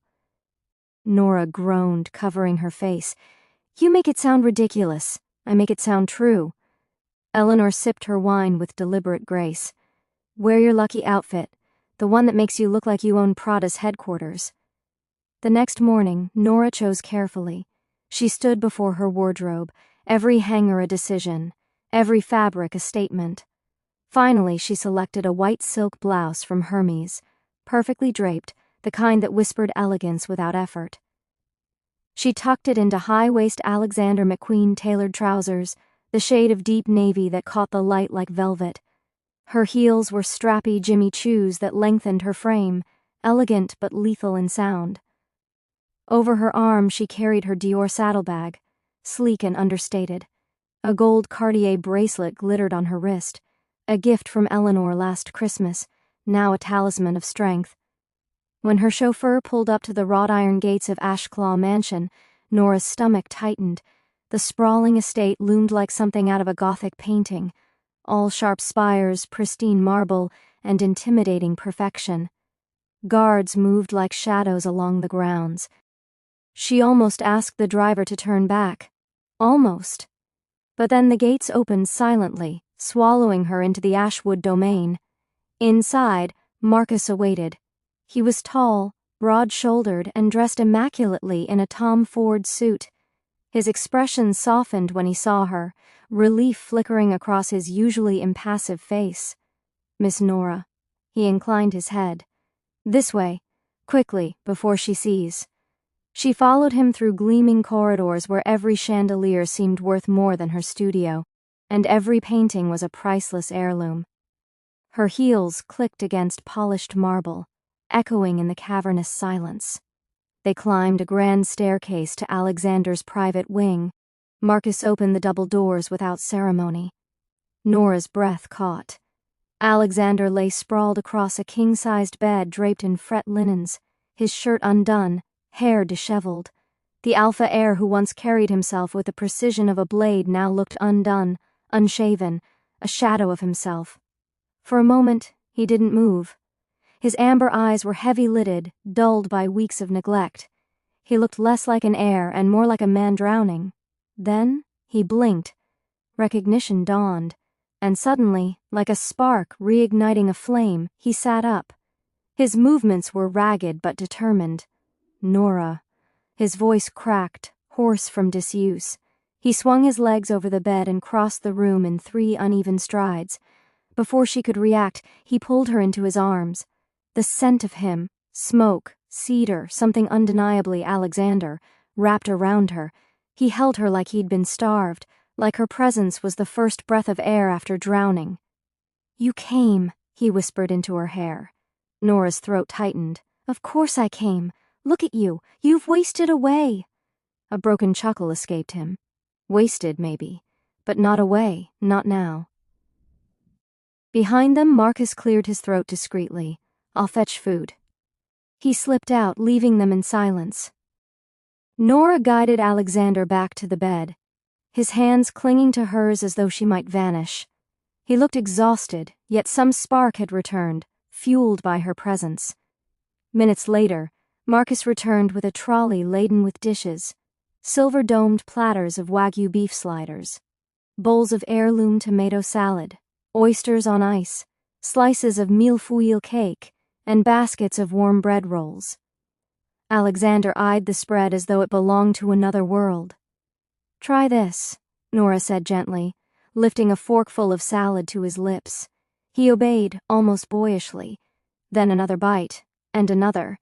He ate everything she offered, never once looking away from her face. By the time he polished off a second plate of steak, Marcus murmured from the corner, "That's more than he's eaten in 2 weeks." Nora laughed softly, dabbing a smudge of sauce from his mouth. Messy alpha. Alexander caught her wrist suddenly, pressing a kiss into her palm. Her breath hitched. At the doorway, a figure appeared. Leah. She paused, taking in the sight. Alexander clinging to Nora, Nora feeding him with tender patience, Marcus watching with relief. Leah's perfect face shifted with quiet acceptance. She lingered for a heartbeat, then turned and left without a word, her heels whispering across the marble. By evening, when Nora rose to leave, Alexander grew restless. He tugged her back down onto the bed, grip firm but pleading. "Don't go. Alexander, I need to—" "No." His voice was hoarse but steady now. "Stay. Stay here, 1 week, a month, forever if you could." She hesitated. Then, without warning, he snatched his phone from the nightstand, dialed Eleanor with alarming speed, and put the call on speaker. "Miss Eleanor," his baritone rang out, "alive for the first time in weeks. Your sister is staying here. I'll need you to bring her clothes for the week. If not, I'll purchase an entire new wardrobe for her. Dior, Chanel, Balmain. Your choice." On the other end, Eleanor's laugh exploded through the room. "Well, that didn't take long. I'll be there in 30 minutes with her things. Don't spoil her too much, Alexander. She already thinks she's a princess." "Too late," he said, locking eyes with Nora. Her cheeks flushed. For the first time in weeks, hope bloomed in her chest. But bliss shattered that same evening. Nora had stepped out of Alexander's room, intending to freshen up, when she froze. At the end of the corridor stood Theodora Ashwood. She had returned early, her business trip cut short the moment she learned of Nora's arrival. Theodora was regal as ever, wrapped in a charcoal gray Valentino suit, her heels clicking like knives against marble. Diamonds glittered at her throat, but it was her eyes, icy, merciless, that pierced through Nora. And then she saw it, the mark. Alexander's mark on Nora's neck, faint yet undeniable. Theodora's blood boiled. Her lips curled into a venomous smile. "So," she said, voice low and lethal, "you ignored my warning back at Everdawn. You think you can slither into my son's bed wearing silk and smiles and I wouldn't notice?" Nora's heart hammered, but she didn't flinch. "I didn't slither anywhere, Mrs. Ashwood. I care for Alexander and he cares for me. That isn't something you can dictate." Theodora's eyes narrowed to icy slits. "I can dictate anything. I can end your family's business with one phone call. I can bury your name so deep in scandal you'll never sell another painting. And if I must, I can end you." Nora's breath caught, but she stood straighter, her voice calm and defiant. "You may have power, Mrs. Ashwood," she said quietly, "but you can never have my fear or his heart." And with that she turned on her heel, leaving Theodora seething in the corridor, her nails digging into her palms. Nora didn't even care to say goodbye to Alexander. She walked past Marcus, past the mansion's marble halls, straight to the waiting car. She could not be with Alexander if it meant living every day at war with his mother's wrath. Still, as the car pulled away from Ashclaw Mansion, the mark burned at her neck, and the thought of leaving him again nearly tore her in two. Chapter 16. The Silence. The night Theodora's words sliced into her like knives, Nora didn't wait for Alexander to call after her. She didn't even glance over her shoulder when she left the Ashclaw Mansion. The heavy double doors groaned as they shut behind her, the sound echoing like a verdict. She walked quickly down the marble steps, clutching her Dior saddlebag so tightly that her knuckles whitened. Outside, the estate's iron gates loomed in the moonlight. Her chauffeur stood at attention by the Maybach, the vehicle gleaming beneath the lamps, waiting to spirit her away. "Home," she said, her voice clipped, breaking only slightly at the edges. She slid into the leather back seat, her Cartier bracelet trembling as her fist clenched against the armrest. Theodora's voice still clawed at her mind. "I can end your family. I can end you." Her phone vibrated once, twice, 3 times. The screen lit up with his name, Alexander. Then again, and again. Each time she looked at it, her chest constricted. Each time she pressed the screen face down onto the leather beside her, unable to answer. The drive home felt endless, though the city lights of Duskhaven blurred past like streaks of gold and white. Nora's reflection in the tinted glass stared back at her, eyes rimmed with red, lips pale, and her neck still tingling where his mark had been pressed. When the Maybach finally pulled into the sweeping driveway of the Silverfang estate, she felt her resolve collapse into weariness. Inside the family's grand marbled foyer, Eleanor was waiting. She was the picture of icy elegance, dressed in a sleek Gucci sheath dress that clung to her form, her hair smooth as silk, an iPad in hand as she skimmed through business reports. But when her gaze flicked up and met Nora's pale face, Eleanor set the device down instantly. "You saw her, didn't you?" Eleanor's voice was sharp, not out of judgment but out of recognition. She didn't answer. Maybe she didn't want to. Maybe she didn't dare. But when his mouth brushed her neck, slow, deliberate, her breath faltered. The faint scrape of his teeth followed, and then a rush of heat, sharp and startling but not pain. It was instinct, raw and ancient, threading itself through her veins like fire. When he pulled back, her pulse was wild. She raised her hand to her neck, fingertips grazing the faintest mark where his lips had been. Barely visible, but there, real. "You didn't mean to do that, did you?" she whispered. His expression was unreadable, his eyes dark and unyielding. "Maybe I did." And just like that, she knew the line she had been clinging to, fragile, invisible, already fraying, was gone. Forever. Chapter 13. Events End. The final morning of the Everdawn Resort's art exhibition dawned with a golden stillness, as though the world itself had drawn one long, lingering breath after weeks of excess. Outside the East Tower windows, the Adriatic stretched out like polished glass, calm, glossy, and deceptively endless. The sea reflected streaks of pale gold and blush pink from the rising sun, its surface unbroken except for the occasional glimmer of a gull's wing or the far-off silhouette of a departing yacht. For 2 weeks, this secluded pocket of coastal Italy had been transformed into a fever dream of power, art unveiled under chandeliers worth more than museums, champagne flowing before noon, soirees where the dress codes glittered harder than the stars above the sea. Painters, sculptors, collectors, and wolves of unimaginable wealth had walked marble corridors and treated one another with smiles thin as blades. Now, on this last day, there was quiet. The castle-like resort, once buzzing with curated laughter, hushed gossip, and the clink of crystal, felt emptied of breath, as though the walls themselves were weary from holding so much magnificence. Inside one suite high in the East Tower, Nora Ellington's world looked less like a glamorous cocoon and more like the aftermath of a small private war. Her room, once pristine with bouquets of roses and tailored gowns hung with precision, had been dismantled into organized chaos. Half-filled garment bags leaned against walls, while Louis Vuitton trunks stood stacked like battlements in the corner.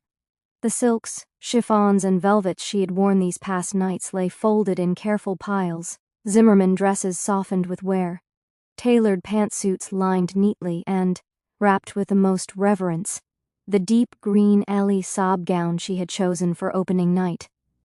Nora stood radiant in an off-the-shoulder Oscar de la Renta gown in ivory silk.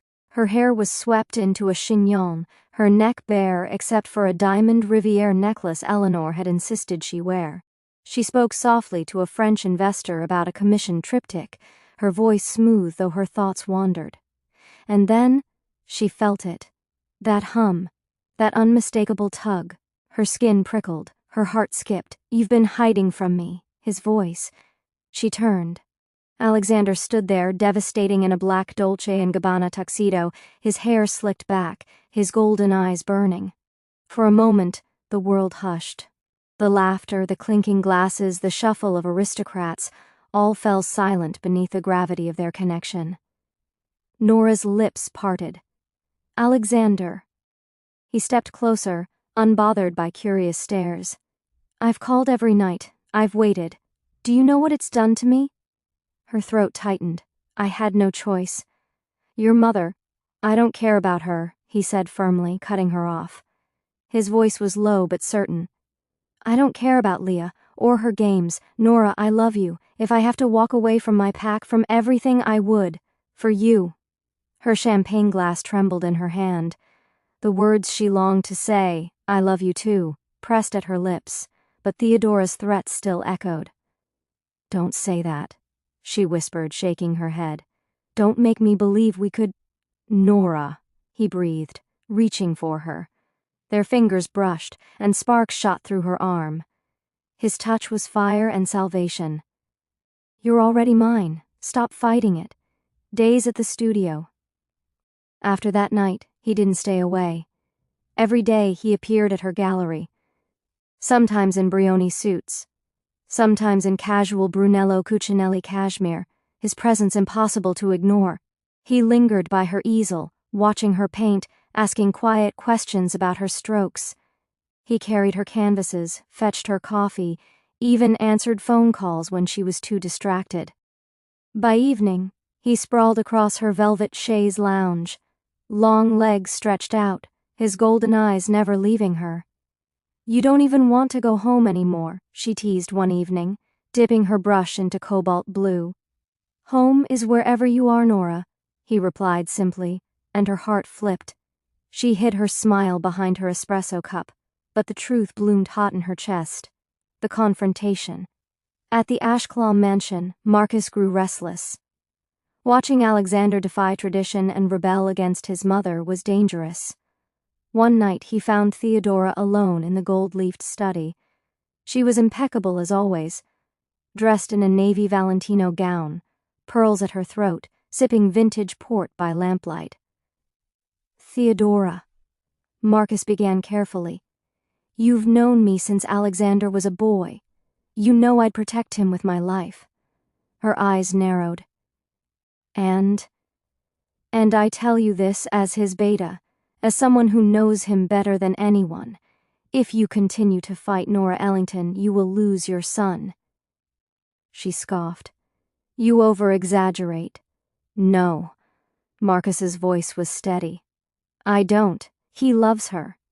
You may hate it, but it's the truth. And the Ellingtons are no small family. Their wealth, their influence, it matches the Thorns.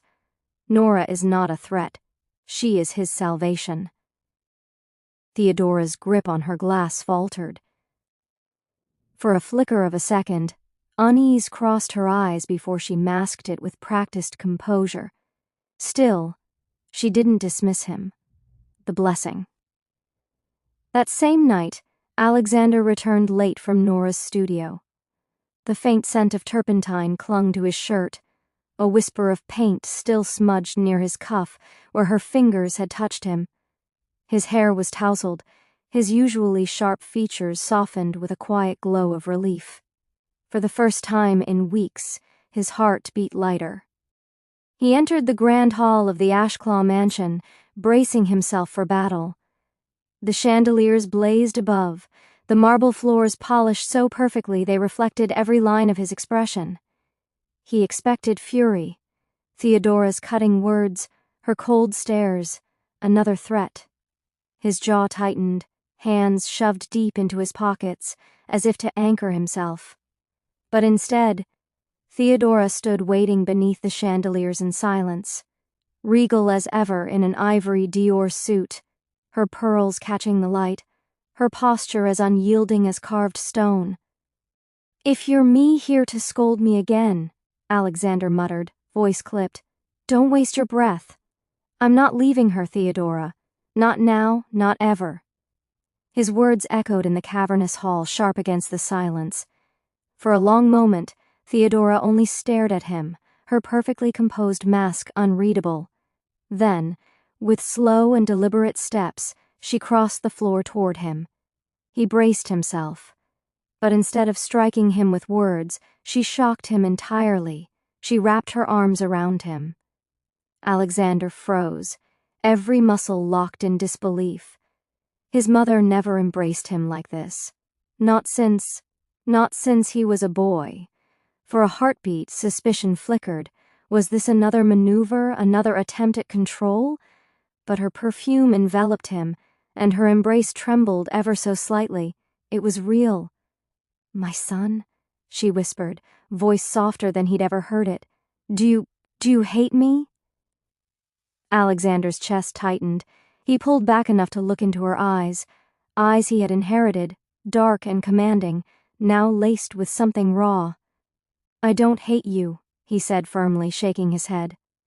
"I hate the way you try to control everything. I hate the way you've made me feel like a pawn instead of your son. But hate you? No, you're my mother. I could never." Her lips trembled as she drew a breath. "After your father died," she confessed, her voice wavering for the first time in years, "I changed. I had to. I couldn't let you drift, Alexander. You were too young, too reckless, and I was terrified you'd become irresponsible. Beta Marcus was there, yes, but he is not your father. He is not me. It fell on me to hold everything together, to mold you into an alpha worthy of Ashclaw." Alexander's expression softened, though his jaw remained tight. "I only ever wanted what was best for you," Theodora continued, her eyes shimmering. "That's why I pushed the Thorns alliance. Leah, she is beautiful, intelligent, refined. She would have secured our power, our future. She is everything any mother would want for her son. There it was again, the comparison, the weight of expectation." Alexander's eyes blazed, though his voice stayed calm. "I don't deny Leah is all those things, Mother. She is remarkable, yes, but she is not mine. When I am with her, I feel nothing. A shadow, an expectation." With Nora Ellington, his voice broke, then steadied with conviction. "With her, I feel alive. Around her, I am not clouded by duty or fear. Around her, I am myself. Not the alpha, not the heir, not your carefully groomed son. Just Alexander. And for once in my life, I'm not afraid of being judged." Theodora inhaled sharply, her composure slipping further. "So please, Mother," he said, his voice almost a plea, "let us be. Let me choose her. She is not just beautiful in my eyes. She is the most beautiful woman in the world. My world." The silence that followed was unbearable, stretching like glass between them. For a moment he thought she would harden again, raise her chin and remind him of his duties. But instead, Theodora's shoulders sagged, the iron shell cracking. Her arms moved again, this time not stiff, not calculated, but warm, trembling. She drew him close. "It's okay," she whispered, her lips near his ear. "If she makes you this certain, if she makes you this whole, then it's okay. Forgive me for being too strict. Forgive me for forgetting that you are my son, not just my heir." For the first time in years, Alexander felt her warmth wrap around him without condition. Relief surged through him, so overwhelming it nearly brought him to his knees. A slow smile broke across his face, unrestrained and real. "Thank you," he murmured, pressing a kiss to her cheek. And then, with the urgency of a man finally freed, Alexander turned toward the great doors, toward the only woman he wanted, the one he could no longer deny. Toward Norah. If you enjoyed this audiobook, subscribe to my channel for more interesting audiobooks. Join my channel by becoming a member and have early access to stories and second parts of. Save the playlist for more upcoming audiobooks. Don't forget to give this video a thumbs up. Check out new audiobooks in my channel. Do you think Lord Ellington, father of Eleanor and Norah, would agree to this alliance? Comment your answers in the comments section. Thanks for listening.